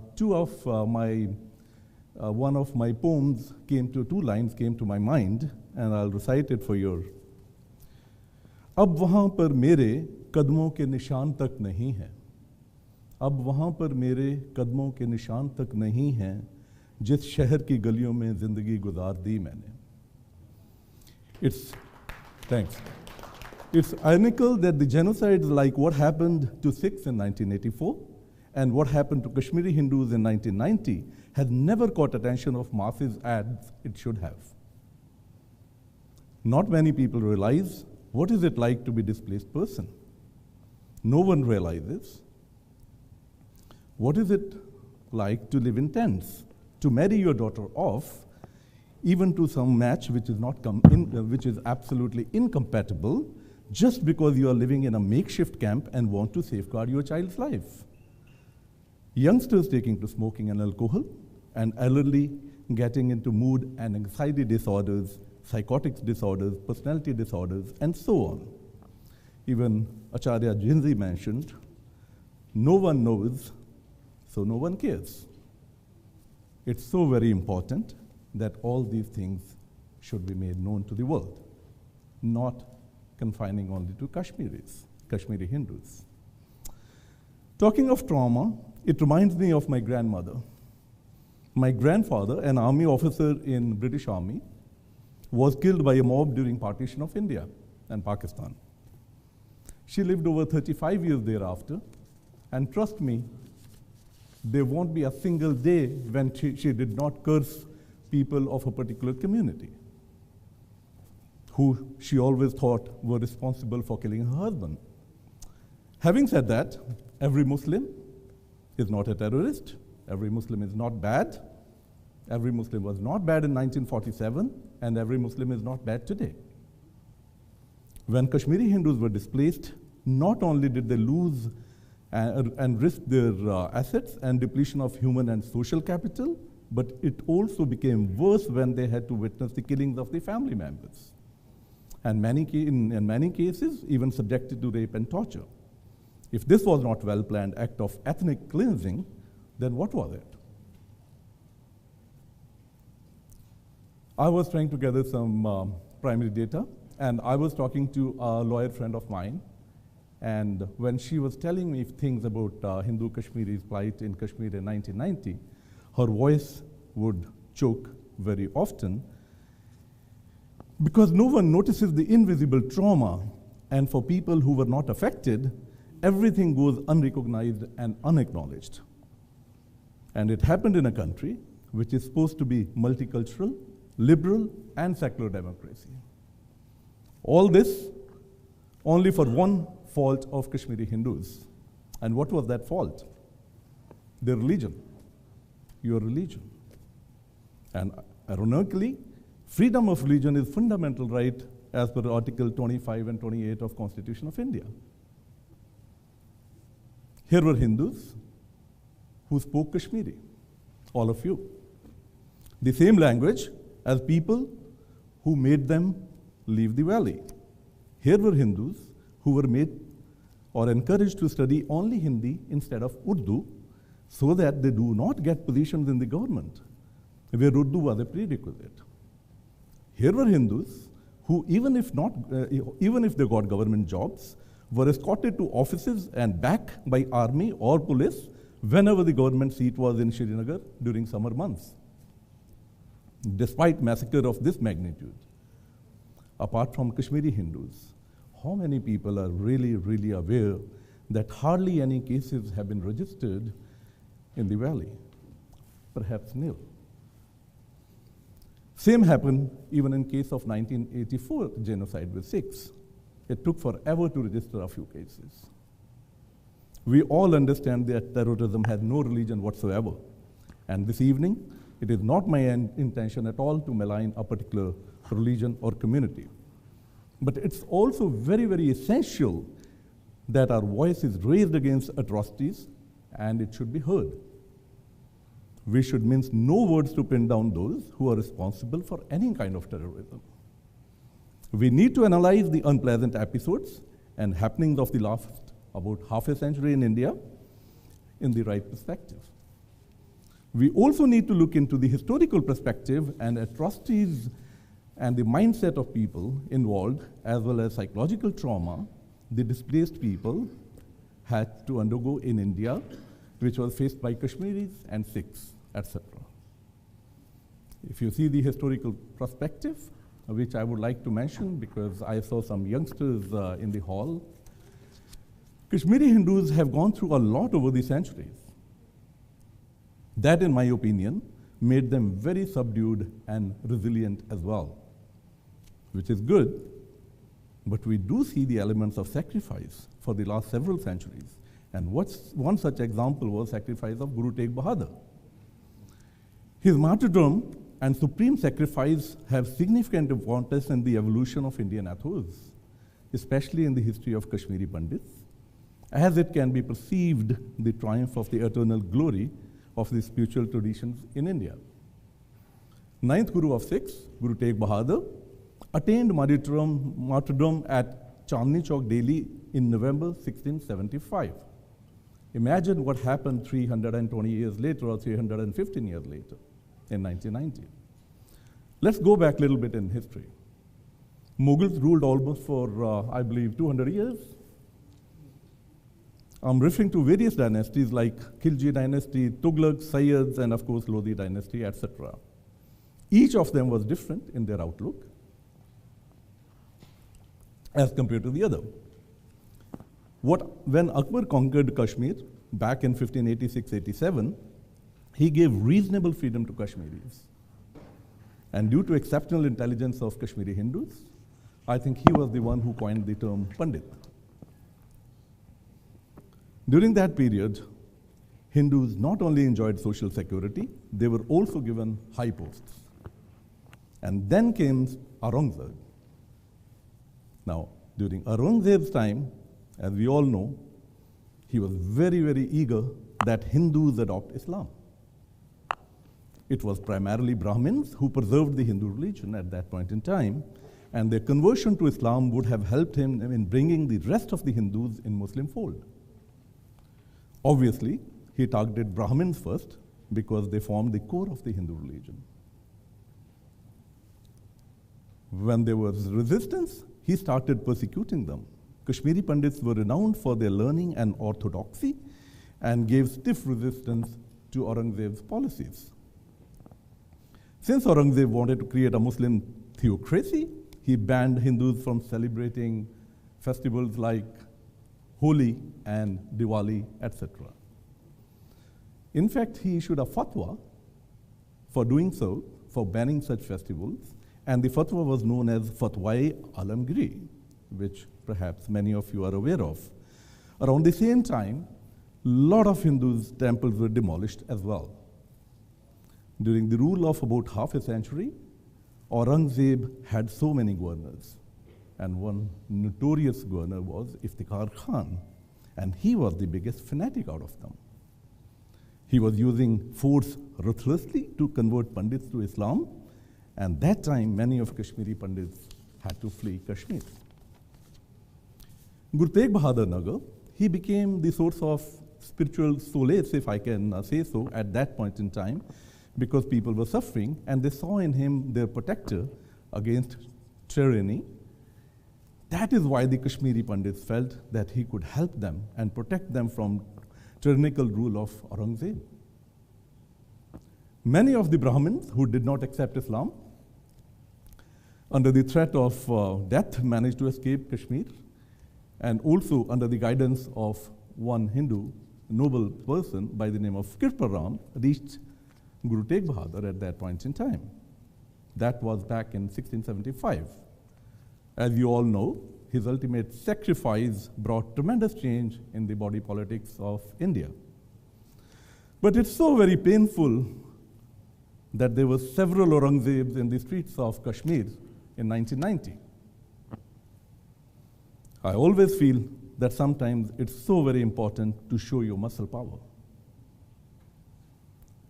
Lest people take, this is what Mr. Malhotra said as well.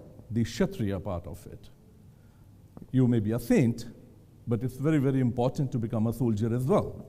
And sometimes people do not understand your decency and meekness, they rather take it as weakness. Over 3 centuries later, exodus of Kashmiri Pandits from Kashmir in 1990, over 7th such exodus since the arrival of Islam in Kashmir in the 14th century, we are all aware that obtrusive and perfunctory attitude of administration toward the displaced Kashmiri Pandits made their post-exodus existence even more miserable. For long, the voice of Kashmiri Hindus was not heard, and people remained indifferent to their plight. As I said earlier, this was another shameful and horrific incident in the history of India. Everyone understands the fact that terrorism has no religion, but at the same time, terrorism should not be tolerated nor justified, whatever the motive or purpose. Before I conclude, I want to quote Albert Einstein. Albert Einstein said, "This world will not be destroyed by those who do evil, but by those who watch them without doing anything." I urge the intelligentsia to learn from what happened in Kashmir 30 years back and work towards making this world beautiful. This can be accomplished by reducing vulnerabilities, put best efforts to take effective and collective action to support displaced people. Above all, to ensure that voices are raised without fear so that this kind of genocide never ever happens again. Then only the world can become a better place for our next generation to come. Thank you.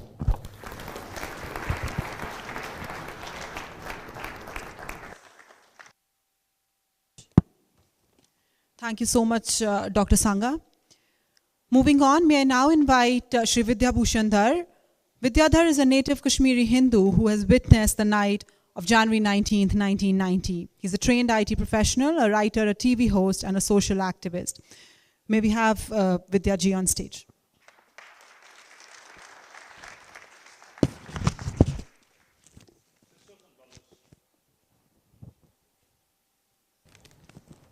Sisters and brothers present here, Vidya Bhushan Dhar, a proud Indian, a Kashmiri Hindu by birth, and a Canadian by karma, welcomes you all here. Today we are gathered here to remember the genocide of my small, peace-loving community, also called Kashmiri Pandits, from their heaven on earth called Kashmir at the hands of radical Wahhabi Islam 30 winters ago. And the yearning to go back is increasing with every passing day. And we can see the light at the end of the tunnel after Article 370 and 35A was abrogated. I would like to thank the management of this august Indo-Japan Samurai Center and its preserver, Acharya Zen for giving me this opportunity to share with you and the civilized world at large the story of our genocide. I would like to thank all of you from the bottom of my heart who are present here and all those who are watching us online, unfolding the heart-wrenching tale of the genocide of Kashmiri Hindus at the hands of militant Islam from the day it landed in my peaceful vale called Kashmir. We were slowly marginalized and eventually became refugees in our own country, India. Our genocide is different. There are Jews present here, they know what genocide is. But our genocide is different. It's not just a genocide, but it's a continuous genocide since last 600 years at the hands of an ideology which is militant in nature and believes in annihilation of all those who do not believe in theirs. Kashmir has been regarded as the fountainhead of Indian civilization since my ancestors, the Saptrishis, or the 7 sages, put together the first book of mankind ever wrote, the Rig Veda. This fabled land of seers, sages, scholars of different fields of sciences and arts, spiritual leaders and healers have inherited and interacted with the East and West for thousands of years. We exported teachers rather than weapons or warriors all over the world. And this created deep and enduring relationship with the rest of the world for thousands of years. The richness of Indian culture is manifested in myriad traditions, languages, faith, and rituals that lend it both wealth and depth. People of this revered land exude a sense of vitality and positive energy that conveys the essence of life. India never invaded any country in the last 10,000 years of recorded history. When many cultures were only nomadic forest dwellers, over 5,000 years ago, India established Harappan culture in Sindhu Valley. The principal values that represent the Indian ethic system since the days of Ramayana are Tyaga, or the renunciation, Dhana, the liberal giving, Nishtha, the dedication, Satya, the truth, Ahimsa, the non-violence, and Upeksha, the forbearance. India has embraced anybody and everybody, be it the Prophet Muhammad's family or the people from Iran who were subjugated and forced to flee that land, or was it the 500 women and children of Polish origin during the Second World War by Maharaja Vijay Singh of Jamnagar. My birthplace of Kashmir. My birthplace, Kashmir, was a Hindu kingdom following the tenements of Sanatan Dharma, the universal religion which finds its roots in ancient Vedas and Puranas. And one such Purana is Nilmat Puran, the most ancient Purana in the history of mankind. And you will be surprised, ladies and gentlemen, here, that the first immigration policy is doctrined in that Nilmat Purana. It talks about refugee asylum. It talks about that anybody who comes as a Sharanagati, who comes as a refuge, without looking at his caste, color, creed, sex, you should give them refuge. But they have to respect the law of the land. And this is what Raja Sahdev did in the 13th century, when he granted asylum to the followers of Islam, Shahmir and his family. And within a short span of time, Shahmir and his coterie usurped the kingdom through palace intrigues and deceit and established the first Islamic regime, which lasted for nearly 500 years till the year 1819, when Kashmir was liberated by the Sikh ruler Maharaja Ranjit Singh's forces, thus ending the barbaric Islamic rule of more than 480 years in the valley of Kashmir. The 5th-century rule by various Muslim rulers decimated and annihilated a highly learned, peaceful, creative, and enlightened race through forced conversions to Islam, loot, plunder, desecration of places of worship, rape, terror, and mass mayhem. In the year 1990, 500,000 Kashmiri Hindus were forced to flee that Kashmir, which was the land of their ancestors for the last 5,000 years. The orgy of violence perpetrated on them had left them with no choice. Their choice was clearly being conveyed on public address systems, on the pulpits of various mosques around the city of Kashmir, around the city of Srinagar, and various cities across Kashmir. They were just given 3 choices: Relive, Salive, ya Galive, which means either you become Muslims, you embrace Islam, and then you can enjoy the bounties of Kashmir and the Islamic world, or you just flee the land, or we will kill you. Sadly, the perpetrators were not only Pakistanis, but the Muslims in the valley, our own neighbors, with whom we studied, we played cricket, enjoyed the same films, and spent a lot of time with them. And they, overnight, found a kafir and a mukfir in us. Ladies and gentlemen, there was a time when the Islamic barbarism reached its peak under the law of Islam, under the ruler Skandar, also called iconoclast or the Buddh chicken. Only 11 families were left in the valley of Kashmir who were living in exile. They were living in caves and forests just to save their dharma and their lives. Rest all fled the land or converted into Islam. Well, that's a gory chapter of history, the medieval times. But what happened in 1990 was more shameful. I became a refugee in my own land. I'm a Kashmiri Hindu whose history dates back to pre-Vedic era of over 6,000 years. Me and my ancestors were decimated by radical Islamic ideologue ever since it set its foot on my land 680 years back. Genocide was inflicted on us, and we were ousted from our land, not once, not twice, but ladies and gentlemen, we were ousted and forcibly to leave the land for 7 times. The unified and sometimes reassuring political slogan of long live Hindu-Muslim Sikh unity had suddenly disappeared from the political parlance of the Muslim crowds, seeming to go by their rational patterns of conduct as components of civilized life, making bonfires of tires at night, ensuring by coercion that participation of Hindu kafirs, all a dramatic blend of frenzy, ignorance, fantasy, and naivety tinged green by the footlights of Islam. The new slogans, being mouthed with zooming zest, presented amazingly myopic content, declaring war against the Hindus, threatening them with death and destruction, allowing them to no way just to flee, frightening them to quit and buzz off, stressing the establishment of the Prophet's governance or Nizam-e-Mustafa, and exposing low levels of cultural achievement. There were so many slogans, and some of them were blood-curdling. Kashmir में रहना है तो अल्लाह अकबर कहना है. If you choose to live in Kashmir, so you will have to say Allahu Akbar. I would like to tell the young generation, you think that the 90 uprising in Kashmir was a liberal-minded, so-called Kashmiriyat. No, dear friends, it was not. It was backed by radical Islam. It was backed by so many terrorist organizations, as Tahir Bhai said. There were like more than 50 organizations who took up guns against the very hapless Hindus. ICKF Pakistan, Bataurust Patne Usan, 19 January 1990 is a night which is etched in my mind. It gives me goosebumps when I saw the faces of my mother and sisters. They were in high school. My dad and me, we were watching a Friday night film, and the volume was probably loud, and my mom came down from the first floor saying that, did you hear what's happening outside? I mean, we said, no, we didn't hear anything outside. So we peeped from the windows, tens of thousands of Kashmiri Muslims with mashals, those torchlights were in their hands, and they were raising slogans.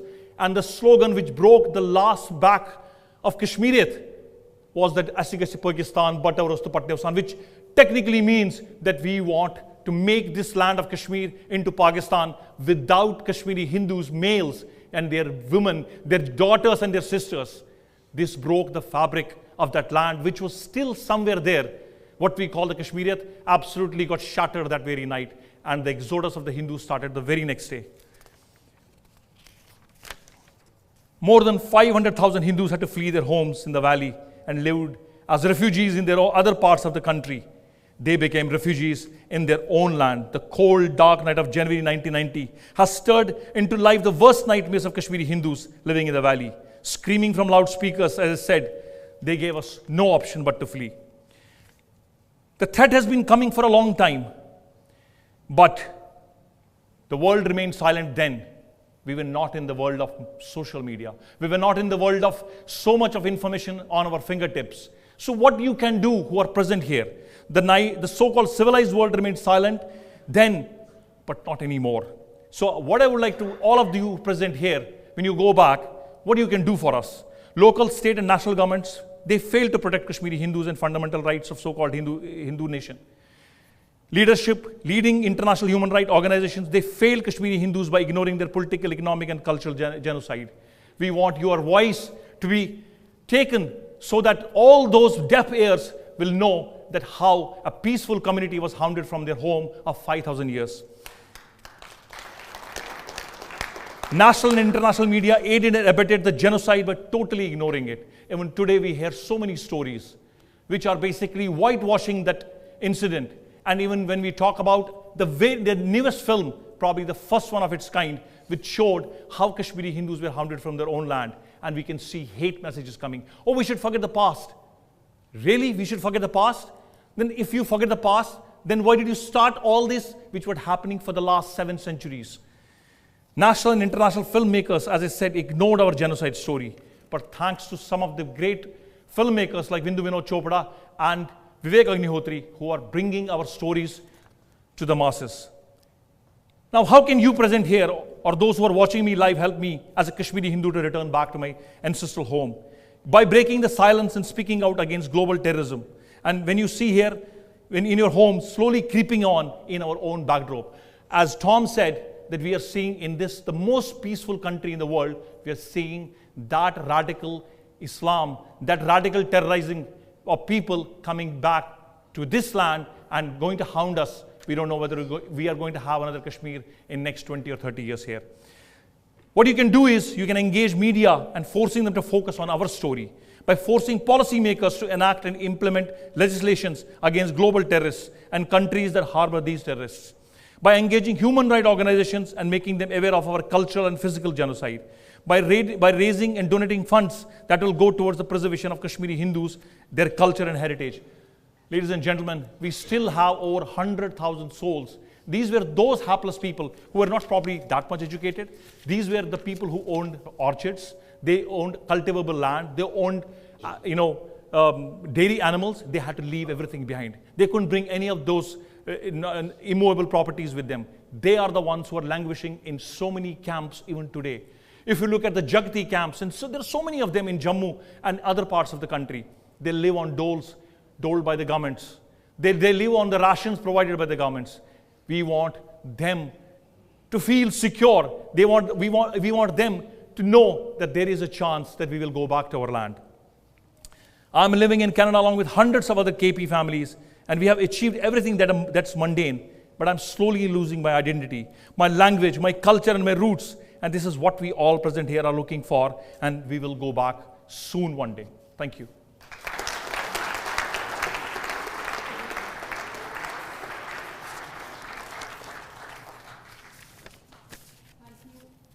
Thank you so much, Shri Vidya Bhushan Dhar ji.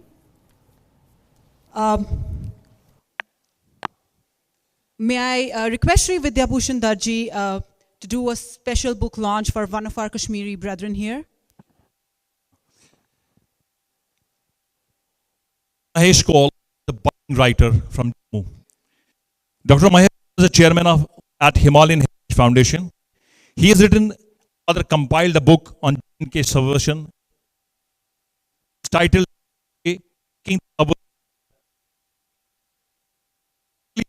documenting the jihadi challenge being faced by the nationalists in J&K. It delves in national security issues at length. The book is a comprehensive document that challenges the fake narrative on J&K to give some illegitimate space to the subversives. A must read for all the Kashmir Watch academics. Can I request our septuagenarian, Shri Bansilal Handuji, to come and unveil this book? Shri Pyarala Handuji.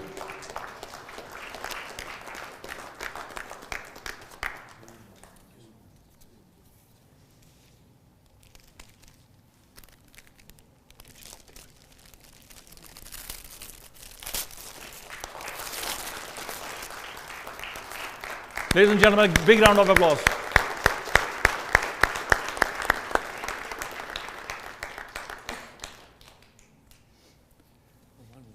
Thank you, Anderson. Please.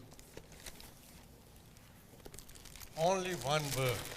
As an old man, I want to convey it to all of you. बहुत भाषण हो गए, बहुत पॉलिसियां बनी. मैं बुढ़ा हो गया 30 साल ये सुन कर कि आज या कल इसका फैसला होना है. मुझे लगता है मेरे जीते जी ये फैसला नहीं होगा. आज मैं आप सबको ये हिंदुस्तानी लैंग्वेज में इसलिए कहता हूं कि ये प्रण करो या ये वसीयत मुझे साथ करो कि इसके लिए आप एक पॉलिसी फ्रेम करोगे.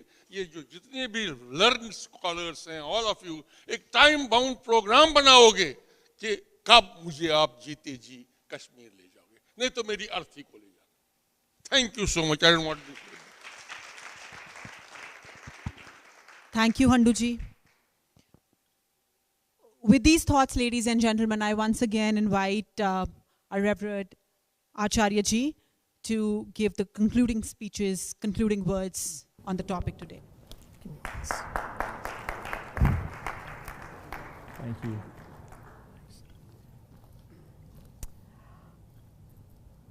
It's been a very, very powerful and interesting afternoon. What is very important is to have diverse voices. You don't want everybody to say the same thing. So when you have different speakers of different backgrounds, you look for different perspectives, and I think that's one of the most important aspects of what we call dharma in our great civilization. At the very beginning, I'd like to say that we're very, very fortunate here. We're very, very fortunate here. We are unusually fortunate. Here we are talking about this very important issue. And no videos, please. We're talking about it. But as we're speaking about this, there are people right now fighting, dying, and being subjected to extraordinary torture just to try and save Kashmir and serve India's interests. On every uniform of every soldier and every policeman, on every uniform there's one particular thing. This particular thing is the most important thing that we have in India. This particular thing is what you will find on every letterhead, You will find on every business card, you'll find it on every currency note, you will find it on every passport, you will find it on every visa. It is the very symbol of the world's largest democracy. So I will speak at the very beginning in honor of all those who are fighting, dying, and struggling for this very important issue. But I will speak first and foremost in honor of this.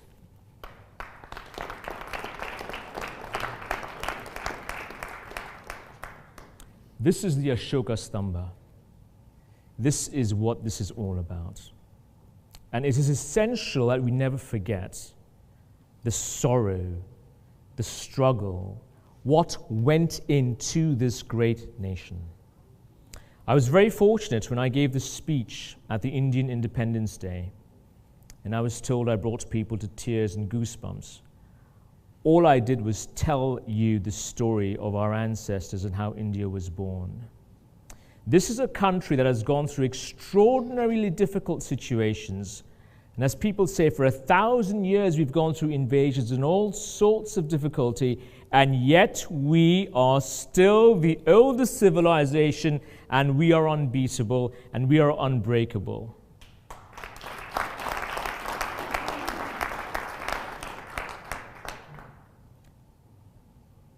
I was very fortunate a few months ago to have conducted another event here, this very posh and ornate center, with a gentleman called Subhash Kak, who you all might have heard of.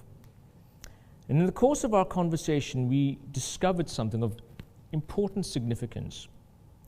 Here we are in Bay Street. It's the Wall Street of Canada. This is the most important building in Canada. And Canada is one of the most important countries and most loved and sought after countries in the world. How fortunate are we?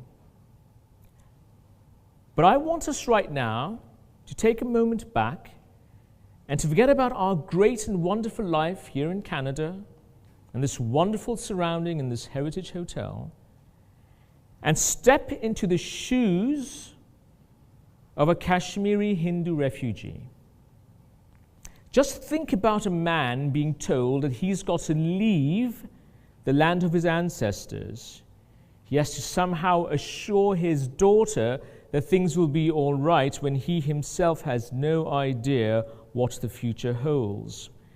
He has to pretend that he's strong and he's brave in front of his wife when deep down he is quaking in his boots. Imagine what the Kashmiri Hindus have gone through.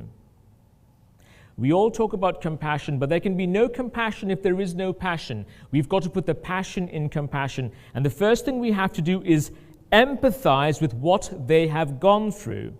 You have to feel their pain. You have to cry their tears, or else this is lip service. It's a nice meeting, and we're all going to meet and be very happy. But we have to actually empathize and feel the pain of these people. Now imagine they go through this not for 30 weeks or 30 months, but for 30 years. And imagine it's not one person going through it, or 5 or 10, but hundreds of thousands. And to make the matter worse, nobody knows and nobody cares. It doesn't register on the radar of the world's media, of the world's awareness. We all know the latest Bollywood item number. We all know what Kim Kardashian is going to argue about, and yet nobody knows about the Kashmiri refugee crisis. So today I want to make it very clear that the tide now is going to turn. The Lord Buddha Devati Deva says, you cannot hide the sun, the moon, or the truth.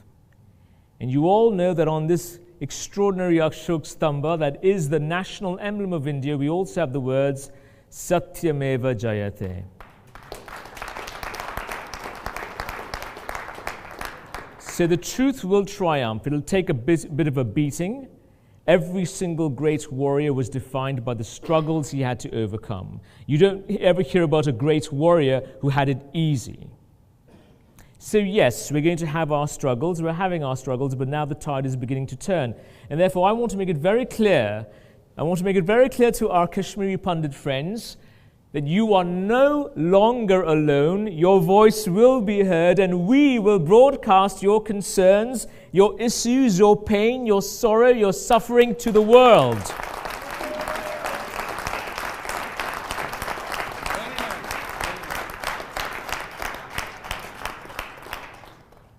So this is where we're going to change the narrative. This is where we're going to know that although there is a very, very dark night that we've all had to stagger through, the dawn is coming. I can see the rays of light. And the fact that all of us are here shows that this energy is going to continue. This momentum is going to continue. And we are going to go everywhere and continue to inspire and enthuse others as well. This is going to be a movement to solve this problem. And if we can solve the Kashmiri problem, if we can bring peace to what is considered to be one of the most conflict-ridden zones on the planet, it will again make India what's called Jambudvipa, the light of the world. And again, India will show the rest of the world how peace can be achieved even against all odds, adversity, and discouragement that life can at times throw your way.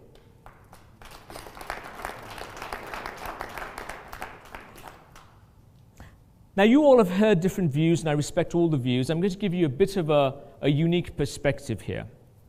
Some people will tell you Kashmir is a Hindu problem, or the Kashmir cause is a Hindutva issue. So I think having someone like me here is a wonderful addition. I'm not Hindu and I'm not Hindutva, because my point is Kashmir is not a Hindu problem, it's a humanitarian problem. It's not a Hindutva issue, it's a historic injustice that has to be cured. This is for all people. It's not whether you're Hindu or Buddhist or Jain or Sikh or Christian or Muslim. It's if you have any ounce of humanity in you, regardless of your community, regardless of your creed, regardless of your race, regardless of your religion, then this is your problem too. Now, Narendra Modi, as we know, the great rock star in chief of India, he said that Buddhism is the basis of India's soft power. His very first trip, as you may know, was to a Buddhist temple in Japan, where he and Shinzo Abe prayed in a temple in Kyoto. As you may know, he has said that the Indo-Japan alliance is the most important alliance in the world and has always been. Japan fought and bled with us for independence. When Netaji Subhash Chandra Bose had nowhere to go, he had the Japanese. Japan has given more aid every single year to India than any other nation. And in exchange, when the whole world turned its back on Japan, it was India, through a very gutsy lawyer called Justice Radha Binod Pal, who stood up for India and stood up for Japan at the Tokyo trials and said India and Japan are together. Shinzo Abe has said that this great relationship between India and Japan, Buddhism is the sutra that binds us. And Narendra Modi, every country he goes to, and Narendra Modi, regardless of your politics, as a Buddhist priest, I stay clear of politics, but I have the right to still be patriotic. Regardless of your politics here, Narendra Modi, under his leadership, India has had an incredible role on the world stage. People respect India. They take India seriously. Every country that Narendra Modi goes to, he takes a day out of his schedule to give state honors to Lord Buddha in the official temple of that country.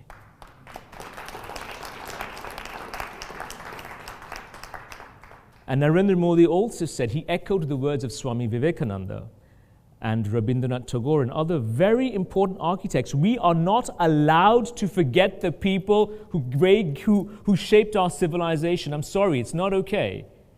It really, really annoys me when I find young Indians and they know the latest SRK movie, but they have no idea about some of the giants of India's civilization.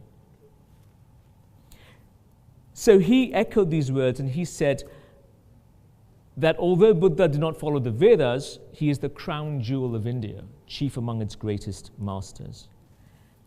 And he goes about, even said India is a Buddhist Hindu nation. These are Narendra Modi's words, very powerful words.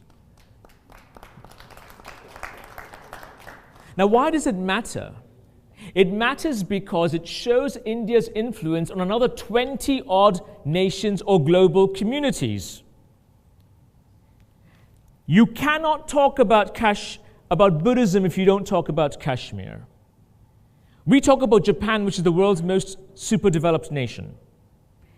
The mother of Japanese literature is a Japanese translation of the Sanskrit Vaipulya Sutras, including the Lotus Sutra, the Srimala Devi Simhananda Sutra, and the Vimala Kirti Nirdesa Sutra.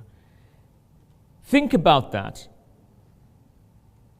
The Buddhist Lotus Sutra has inspired more art and museums across the world than any other text. And if you go right now to the Royal Ontario Museum in the Asian section, almost everything you find will be linked to these great Vaipulya Sutras. Yogi Adityanath, of all people, said that every Indian should be proud of our Buddhist heritage. So now, when I tell you that superpowers, including Japan, China, Korea, which are very developed nations, more developed than the West. If you go to Taiwan, Hong Kong, Singapore, you'll see they can be more developed even in the West. And in all of these civilizations, they turn to the great Buddhist civilization, the great Buddhist wisdom. And the Buddhist wisdom that they turned to was linked to Kanishka, was linked to Kashmir, was linked to Kumarajiva, which means Kashmir is not just a Hindu issue. Kashmir is a global issue. Kashmir is an issue for world civilization. All of the world has a stake in this. And when you position Kashmir like this, you've taken it out of the claws of local battles. This is not a Congress versus BJP thing, a left versus right thing, a secular versus, Hindutva thing. No. This is an important aspect. Kashmir has played a key role in world civilization, in world culture, in world heritage, and therefore the world has to get off of its rear end and start focusing on this issue because it concerns all of humanity. And in this context, I was very fortunate that after 1,000 years, as you may know, the greatest university in history was Nalanda, as many of you have heard of. There is no university as of that. We had Jagaddala, we had Udantapuri, we had Vikramashila, we had Somapura. These are the greatest universities in history. And I was very fortunate when I was at Oxford and I was talking to the various professors in this great university, Oxford. It's a great dream for people to be there. And they told me, they said, what's Oxford compared to Nalanda? Can you believe that? What's Oxford compared to Nalanda? After 1,000 years after the Holocaust that destroyed Buddhism in Nalanda, I was very blessed to be the first person to go there and chant the Lotus Sutra and the Vaipulya Sutras in Sanskrit in the ruins of Nalanda. And at the time I was offered to give a speech in India and over 1 million people showed up. There was over 1 million people live. And what that says is, deep down Indians want to connect again with their great civilization. There's a resurgence right now where people want to know about their ancestors. They want to know about what makes their country so great. And in that same vein, I want to make a pledge right now, a solution, because you always look for a solution in all this. My pledge is, once the security situation is solved, and I get the go-ahead from Dr. Jai Shankar and Narendra Modi, I will build the first Buddhist monument in Kashmir after 1,000 years.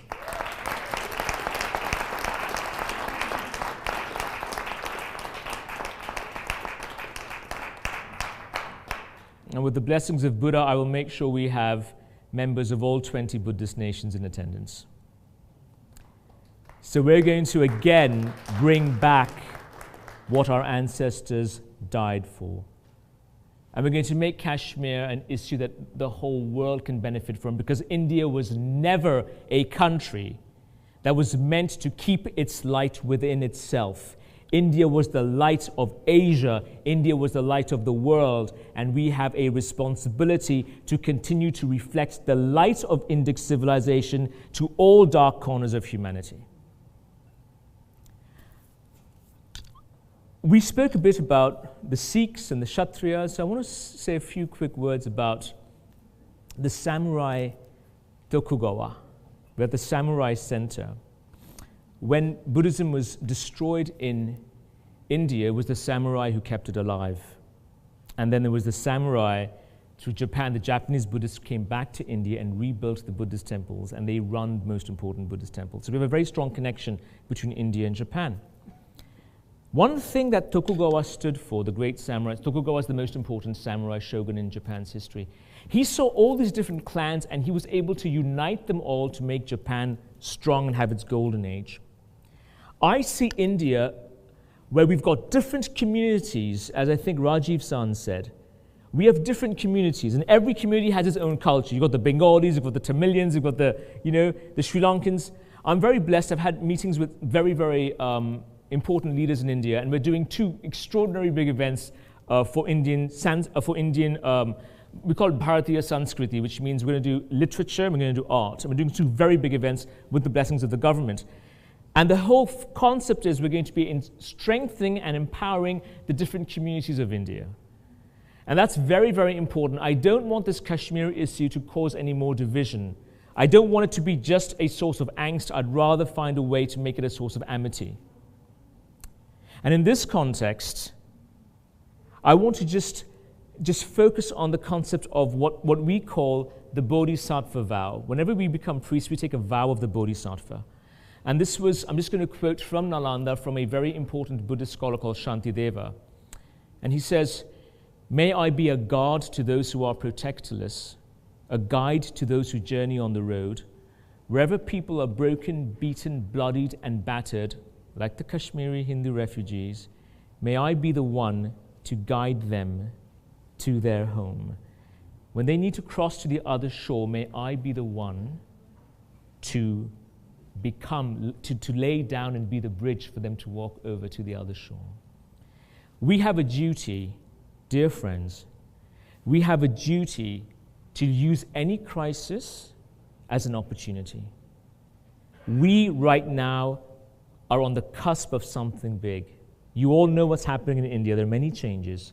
So let's please end this evening by focusing on something positive, that we will find a way to be strong like the samurai, but also to have compassion, empathy, and astuteness, where we can bring all these people together and not cause any more division. Let's focus on that balance. Okay? And I'm just going to end by chanting from a few lines to echo what I said when I began. And I'm going to chant from some of the Vaipulya Sutras. It is so important that the Lotus Sutra I spoke about, it is the oldest manuscript extant in India. Many say it's the oldest manuscript in the world. And guess what the manuscript is called? It's called the Gilgit Kashmir Lotus Sutra.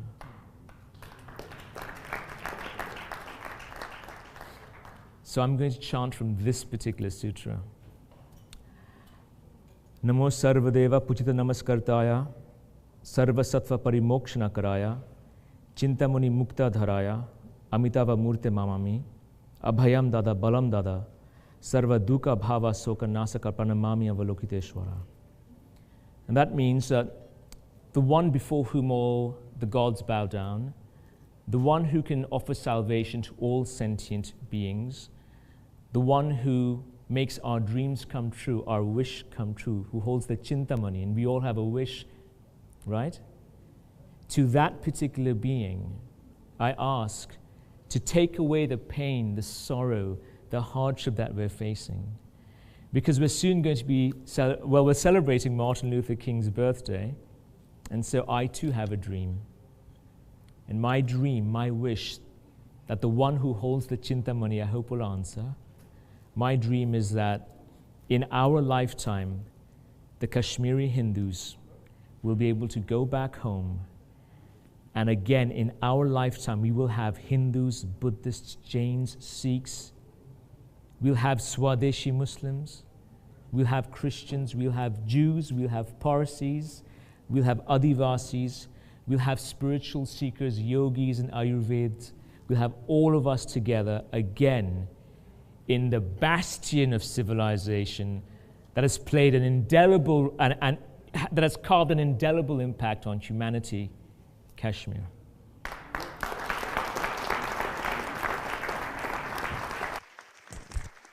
Thank you, Acharya ji.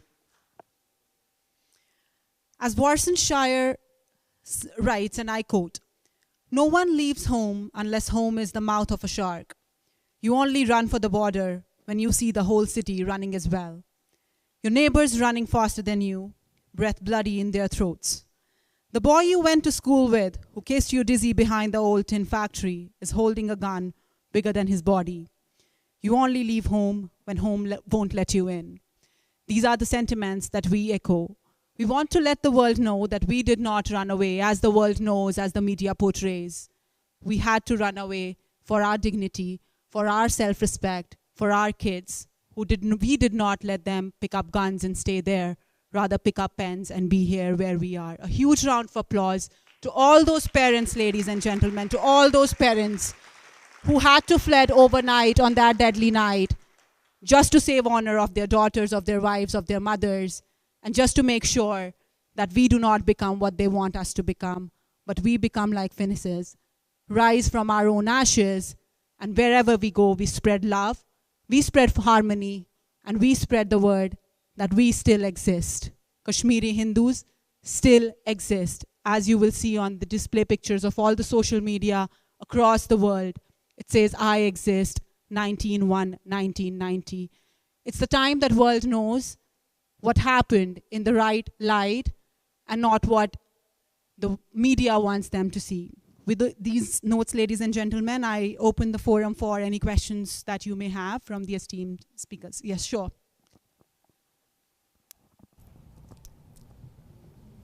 Good evening, gentlemen. Thank you for all the enlightenment speeches. I thank the whole forum. My name is Arvind. I have two small questions after this discussion. The first thing, I'm addressing the whole panel, anyone can answer. Do you think that Hindu culture of non-violence and over-believing Kashmiri Muslims was major mistake of Kashmiri Hindus? And to add to that, also, how far this is right to compare Sikh genocide or riots with Kashmiri Pandit genocide, because Sikh terrorists killed thousands of Hindus before 1984. That's not one. Rajiv ji, you may want to answer.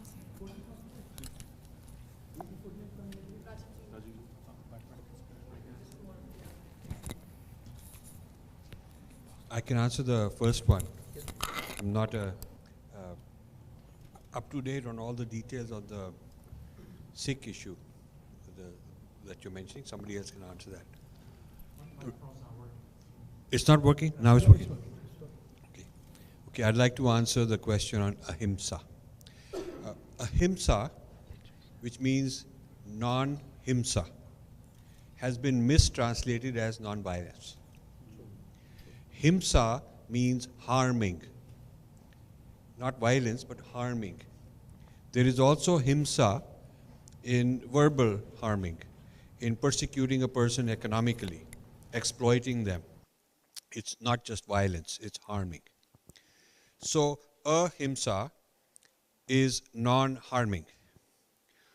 Now, when you want to optimize non-harming, you have to make a trade-off between short-term and long-term. You have to make a trade-off between one person and the many. If I kill the terrorist and stop him from killing 10,000 people, I am practicing ahimsa. Please understand. this idea of ahimsa equals non-violence, therefore you don't harm or you don't kill anybody, is not feasible, nor is it consistent with our tradition, because that if you look at Bhagavad Gita, actually ahimsa requires that Arjun has to go and kill those guys because they are pretty horrible fellows. It's like today's equivalent of somebody, Sri Krishna, saying you got to kill that ISIS fellow. So ahimsa should not be translated as non-violence. The whole dharma, if you look at the Dharma Shastra or any, it's very contextual. In fact, Manu himself says in Manu Smriti that what is valid in the north may not be valid in the south, and vice versa. What is valid in one family, one culture, one period of history has to be revised and looked at from another point of view in a different context. So ahimsa, whatever somebody said at a particular point in time, was valid in that context. If you think of it as optimizing non-harming and not a blanket absolute don't kill or don't have violence. And in today's context, you have to rethink that. So in today's context, I would say that the Mahabharata never ended. The Mahabharata is still going on. And the Kurukshetra of today is not a place in Haryana. It's the whole world is a Kurukshetra. So when you are in this Kurukshetra and fighting this Mahabharata, you as Arjuna, your ahimsa is to take the actions which will minimize the harming on a global collective scale, which may require you to go and kill somebody today. So that's how you have to interpret. Tom would like to add something. One very quick thought on the first question. I come from the profession of arms. I'm ex-military. We have sort of a joke in the military. We explain to people, what does the military do? It kills people and it breaks things. That's what we do. I spent the first part of my military service doing anti-submarine warfare, which is both defensive and offensive in orientation. Then I spent a bunch of it in the intelligence world doing targeting. So when I was in Bosnia, my job is to target. So sometimes when you see the F-16s go over and they come down and they hit something, who decides what they hit? That was part of what I did. So we ask ourselves in the military this question to establish a standard. Can you kill your way out of this problem? And this problem you cannot kill your way out of. Sometimes killing may be required, it may be good, it may be necessary. The guy running down the street with the gun who's going to kill someone, maybe you kill that person, maybe you don't, I don't know. But the reality is, at the tactical level, we may be involved in killing, but at the strategic level, this is a problem of ideology. This is a matter of speech, of wisdom, of education and understanding. And weirdly enough, the people that get this the best tend to be warriors, because we understand the utility of killing, but more important, we understand the futility of killing. And if we're going to solve this problem with, in this narrow case, radical Islam, or the larger case of people getting along, it's going to have to be through free speech, it's going to have to be through education, through ideas, not through killing large numbers of people. Anyway, from the profession of arms and from warriors, that's one view. Dr. Sangha would like to add on to the second part.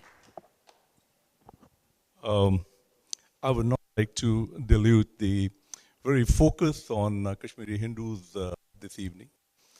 However, just to answer to Arvind's question, I personally feel whether we draw parallels or not, I don't want to get into rhetoric, but then no perfect parallels can ever be drawn for anything. It's just that we try to link up a few things in the history, and any genocide, in my opinion, cannot be justified, whatever the background and whatever the reasons. Thank you. Yes. The only thing I like to add here, what Arvind asked and what we try to answer him, there's a dire need for candid dialogue. And we shouldn't shy from engaging into debates now. And that's what we should do. Yes, please. Regarding I mean, I'm not an expert on the Sikh issue, but one thing I will say is that your statement that didn't Sikh terrorists kill a lot of people, but those Sikh terrorists were not the ones that the people started killing in 1984. So just guilt, you cannot say somebody has guilt by association, because some Sikhs did something in another place, another context. Yeah.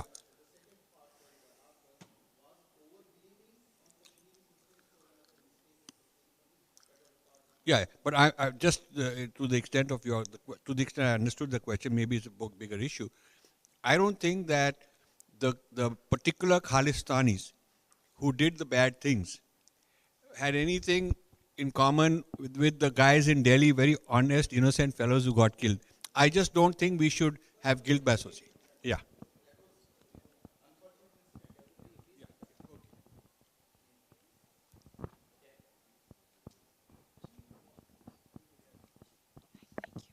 Hi, my name is Aishwarya. I'm a journalism student at Humber. I have two questions. My first question is to Mr. Tom Quiggin. How do you stop the funding that's coming into India and other countries from countries like Qatar and Egypt?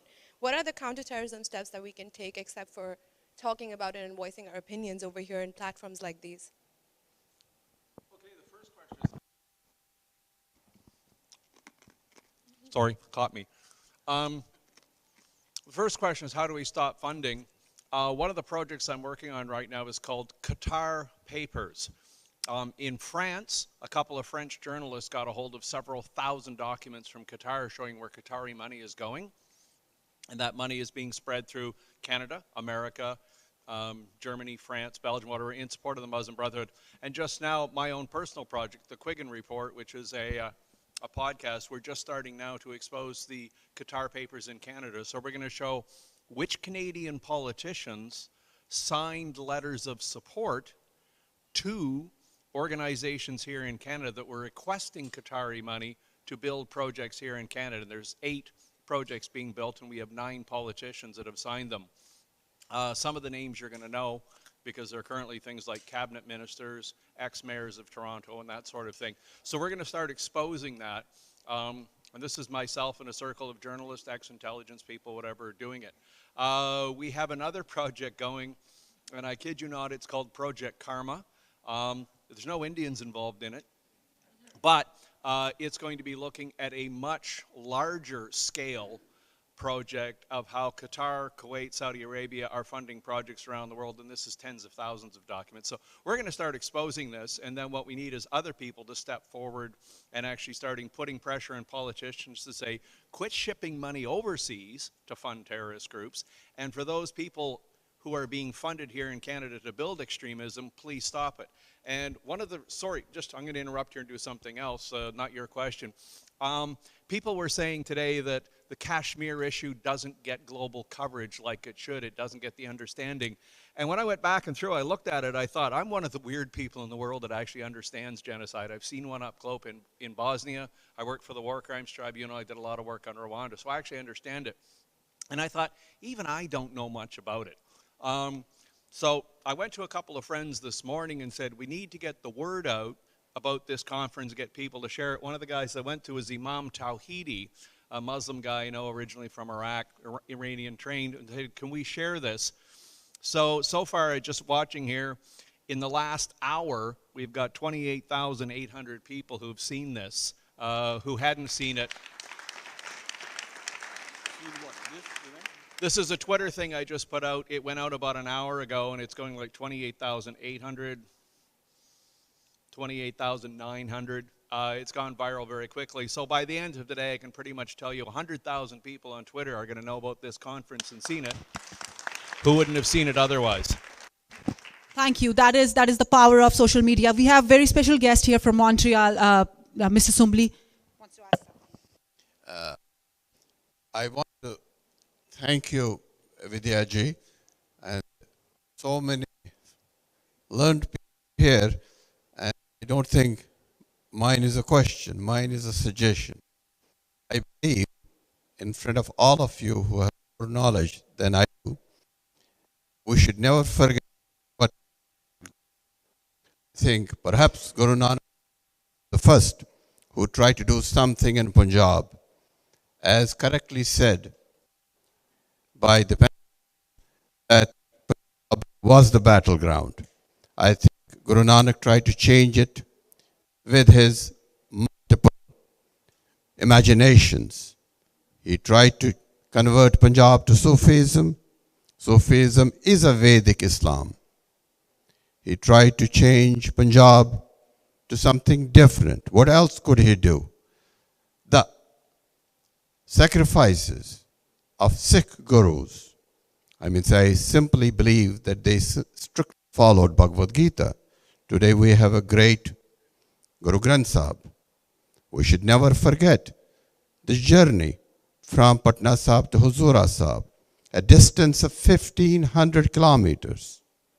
How come we don't know in India that in Huzura Sahib they still have horses which were used to transport the great gurus? Today we may call it's a different thinking, different religion within the umbrella of so-called Vedic religions, Dharmic religions. So is, which most of you know, Zoroastrianism, which further brings me to the subject. We should not try to divide, we should try to unite. If there are a few people who under certain name, in this case Sikhism, try to become terrorists, it has nothing to do with the Dharmic religion. It has nothing to do with the contribution of Sikhs is to India and to Dharmic religion. Thank you very much. I'll pass on mic to him and then to you, Sunil. Okay, I think it was a wonderful satsang, first of all. Before I ask the question, there are 3 suggestions for Vidya ji. Number 1 is this event, the way you're going to cover it up and make a nice report about it. Copy should go to every member of parliament, MPP and councillors, and follow it up on that by having 1 or 2 MPs who can advocate your cause and bring a resolution in the parliament as well as the Ontario Assembly on this genocide issue. I think it should be brought definitely. Make an effort in the next 4 to 6 months about that. And then coming to next year, I think before the event, you should start working about 2 or 3 months before that and get every Indo-Canadian organization here to support this and send a resolution from their organization. So you have 108 resolutions from the Indo-Canadian community in Ontario. You should have about 108 resolutions before you meet. And get everybody, all the organizations to join this event. And it should not be just 200 people here, but it should be at least 2,000 people in a big hall next year. So that was my suggestion. Please implement. Let's see 2,000 people next year. And my question to Tom and Rajiv ji is that what is happening today in India, you are seeing that after Modi took 3 or 4 very positive steps, one after the other, now you are seeing reaction from the Congress party, and which is more of a leftist, and then even the communists, the leftists are joining with them, and it's very strange that the 2 groups are forming together and bringing that kind of unstable situation in India. What do you have to say?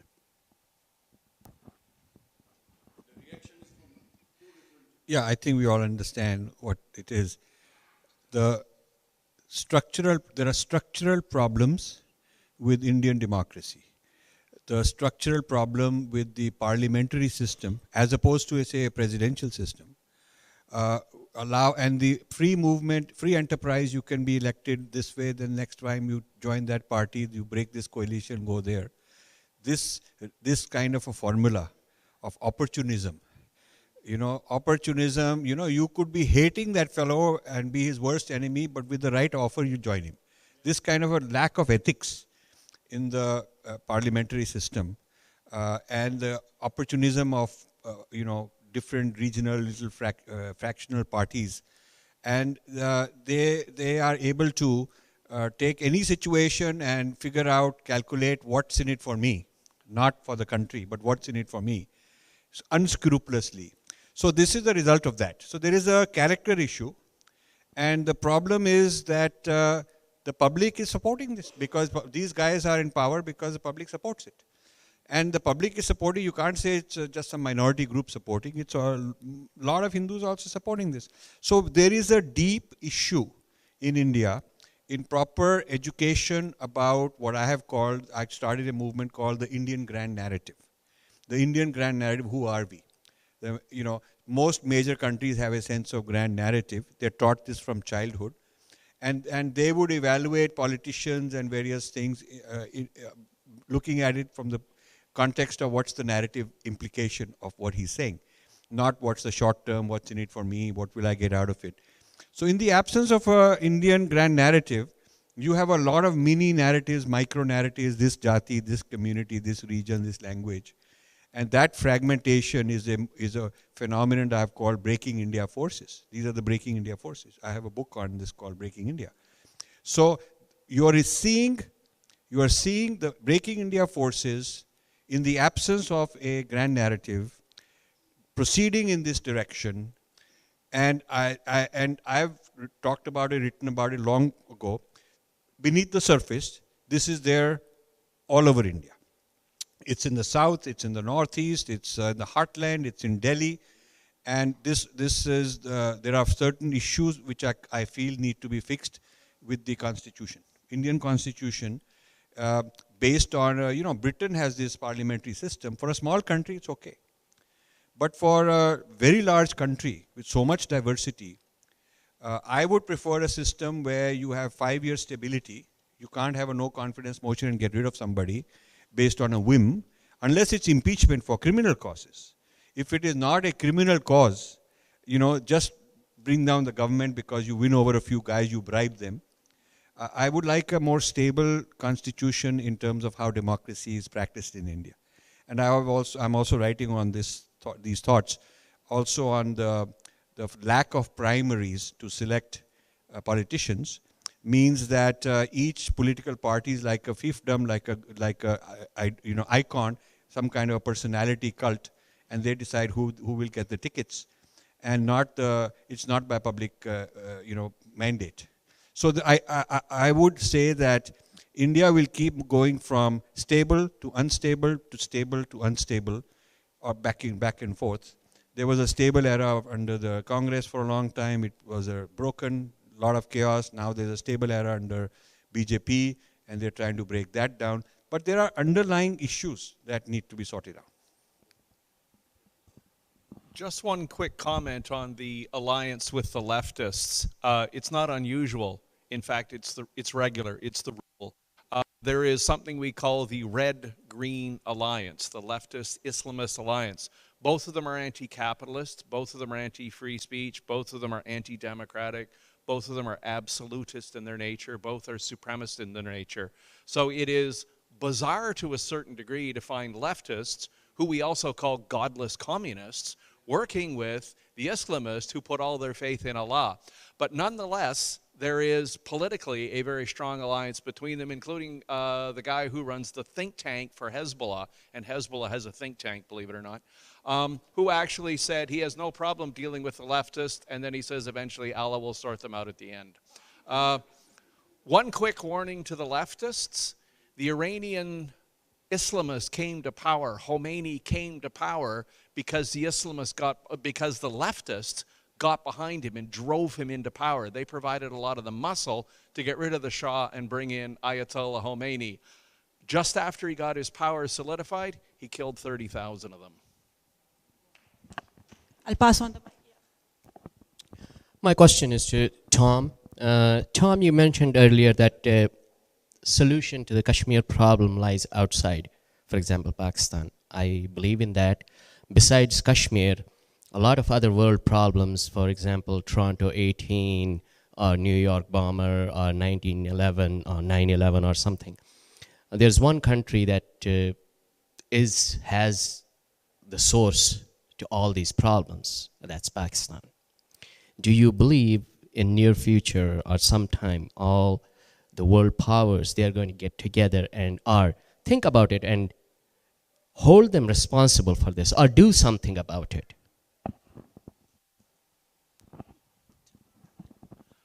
Yeah, not every problem in the world comes from Pakistan, but many times when you trace Islamist extremism and terrorism problems back, it somehow takes you to Pakistan, often via Kashmir.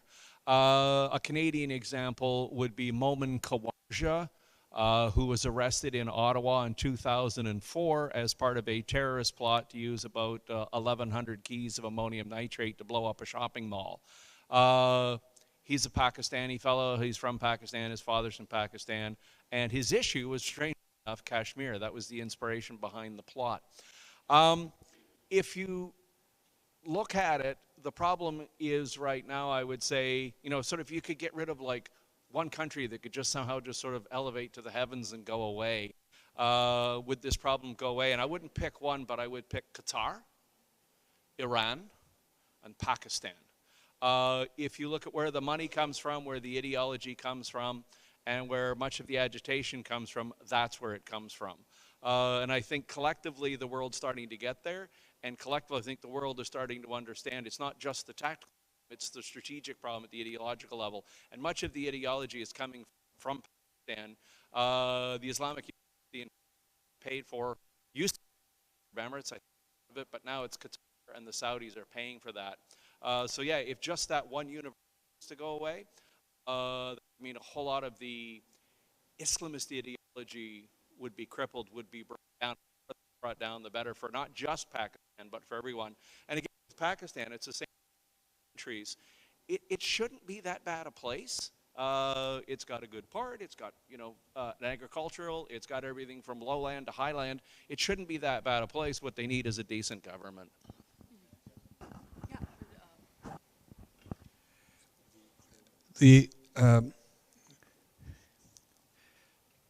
Pakistan's got a geographical asset. People need to go over to get to Afghanistan, the US does. So they've always sold themselves out, rented their land. The latest landlord is China. And China needs Pakistan land very badly for its own. It's not ideological. They don't love the Pakistanis. In fact, they actually are very racially against them. But China, absolutely for its security, its whole future is Africa. It's colonized and taking over large parts of Africa for raw material and as a large market for the future. And that access, you know, through the Malaysian, the sea route is can be blocked very easily if you look at that. The Pacific route to the Indian Ocean can be blocked very easily because there's a 25, 30 mile place, a very narrow neck. And so they're very scared of that, and therefore they're going through Myanmar to the Indian Ocean and Pakistan to the Indian Ocean. So this is not a 5-year, 10-year plan, this is a 100-year plan of China.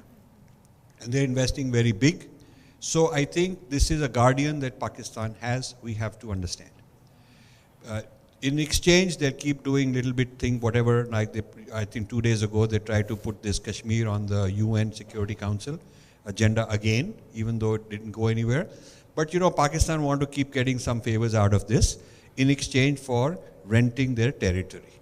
It's basically landlord sitting and saying, come and rent the place and we'll sit and eat and enjoy life. This is a new relationship. And I don't think anybody who's strategically planning the future of India and Pakistan, what may happen and all that, can discount a very long-term commitment that China has because of its own interests. Also, when it comes to Pakistan, I feel obligation to say a few words. So, as you asked about, would it happen soon that the world would ask Pakistan to not do this kind of terrorism? Until now, what we have observed, sadly, whatever Pakistan has done with the kind of a strategic alliance with United States. So the United States were, I mean, the people over there, they were shutting their eyes and they were not opening up their mouths. So that was the kind of a scenario Pakistan enjoyed. Whatever money Pakistan got from United States was spent in jihadi channel from Afghanistan to Kashmir. And Pakistan is not the problem in terms of only in Kashmir. Pakistan has almost destroyed Afghanistan. And our Canadian embassy in Afghanistan was bombed once.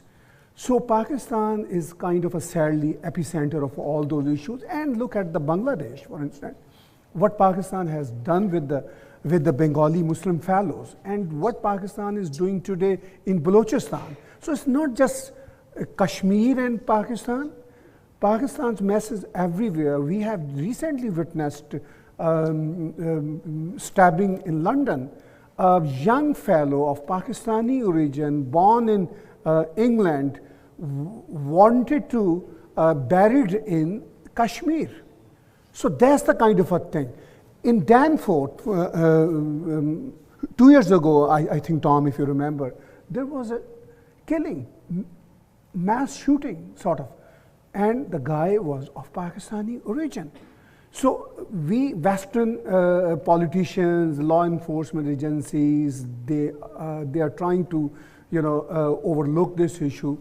But I don't know. Pakistan, unfortunately, is everywhere. The last comment on it, as Tom said, that is not just the ideology. I would say execution of many terrorist acts on the planet recently have been executed by people of Pakistani origin. It doesn't matter where that ideology comes from. So that's the kind of evil axis we need to understand, and sometime we should have a forum on it. I'll make it very brief. Thank you, St. Jude Charity. Thank you for hosting this event. It's a superb event. Rajiv ji for coming all the way from south. I'll make it very brief. If there's one phrase that really is very appropriate as being called a Pandit, is the Kashmiri Pandit, the preserver of the Vedic Sanatan Dharma. They have been preservers, not protectors, preservers. They have been preservers down south, the Brahmins of South India, and Sanskrit-speaking people in Gujarat. But the true essence of the preservation of the Vedic Dharma is the Kashmiri Pandit, from the land of the Spanda Karika, Kashmiri Shaivism, Swara Yoga, one of the highest philosophical understandings of the rishis. The notion of an exodus has been there from the time of biblical times, maybe theoretical, maybe not really, the Israelites from Egypt to the largest, biggest refugees in their own land, the Native Americans. In their own land, millions. And goes on, Rohingyas these days, and etc., etc. However, the one thing that makes the Kashmiri Pandit stand tall and above everything else is not a lack of confidence, not a lack of submission. It is the stoicism. It is the ultimate essence of the Hindu Dharma. To paraphrase, started off the first, he said about the psyche being all the faith traditions right there, not just the faith traditions. India has given Sharanam, the refuge to people from everywhere, and he again said something very similar, and that preservation of the Kashmiri Pandits from the Taittiriya Upanishad and the Katha Upanishad of the school of philosophy in the Yajurveda. I can speak without this, I can speak loud enough. Ekam bijam bahuda yakkaroti tamatamastam yana pashyanti dhiras desham sukham shashvatam netaresham. Eko deva sarva bhuteshu gudha sarva vyapi sarva bhutantra atma. And the Katha Upanishad, exactly the same. So that is the essence that has been preserved by the Kashmiri Pandits, for that people like me. Thank you so much. Just pass on the mic there and I'll come back. Just a second, I'll just give it to. Yeah. My name is Rakesh Tiwari, and I'm a journalist from Hindi Times and Apna Radio, now in silent mode. My question is about the Canadian connection to the Kashmiri militancy, and adding towards it that I have run a couple of programs about and against the terrorism on my radio programs, and there was, you can say that kind of effort was made by, I did not know, some organizations and unknown facts that they have brought down my radio program. And being in Canada, I was like for over more than 10 years, I have been here. So, and as you, Tom, you have mentioned that the Mississauga connection.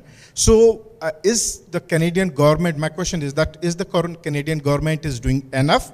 If it's not, to stop the,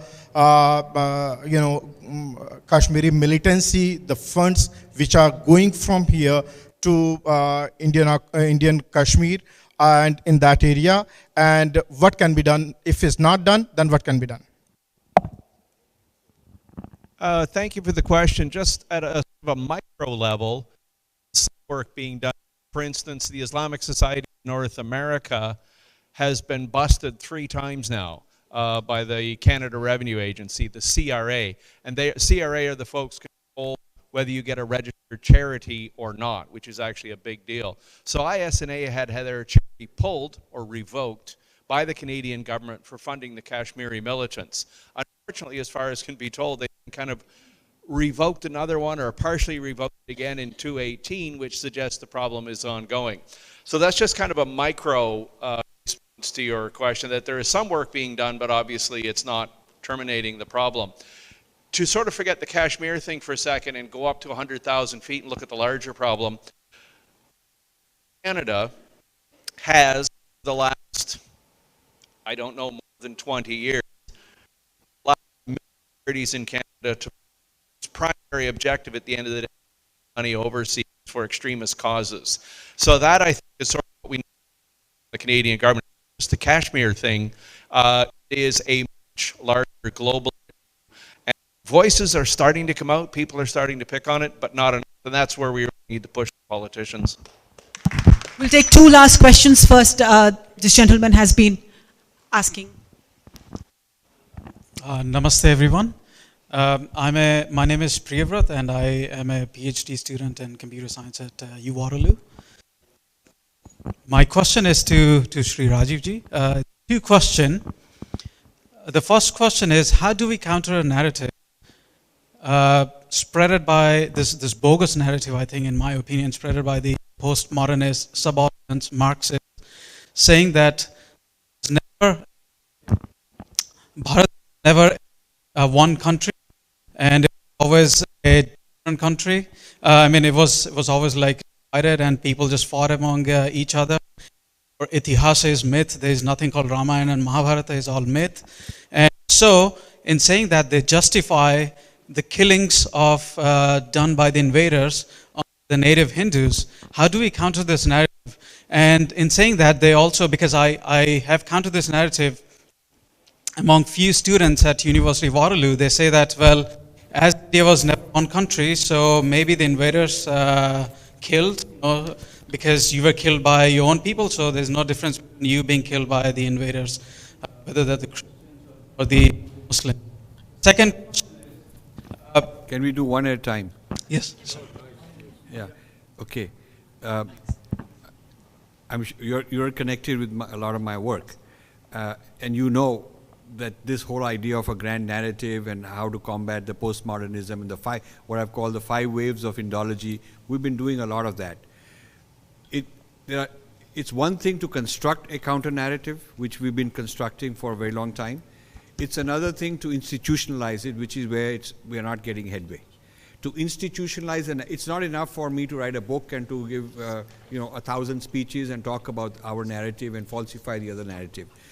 The government has the resources and the force multiplier and the credibility and authority and also the responsibility to take this narrative and put it into school textbooks, to take this narrative and put it into universities, into media, and so on.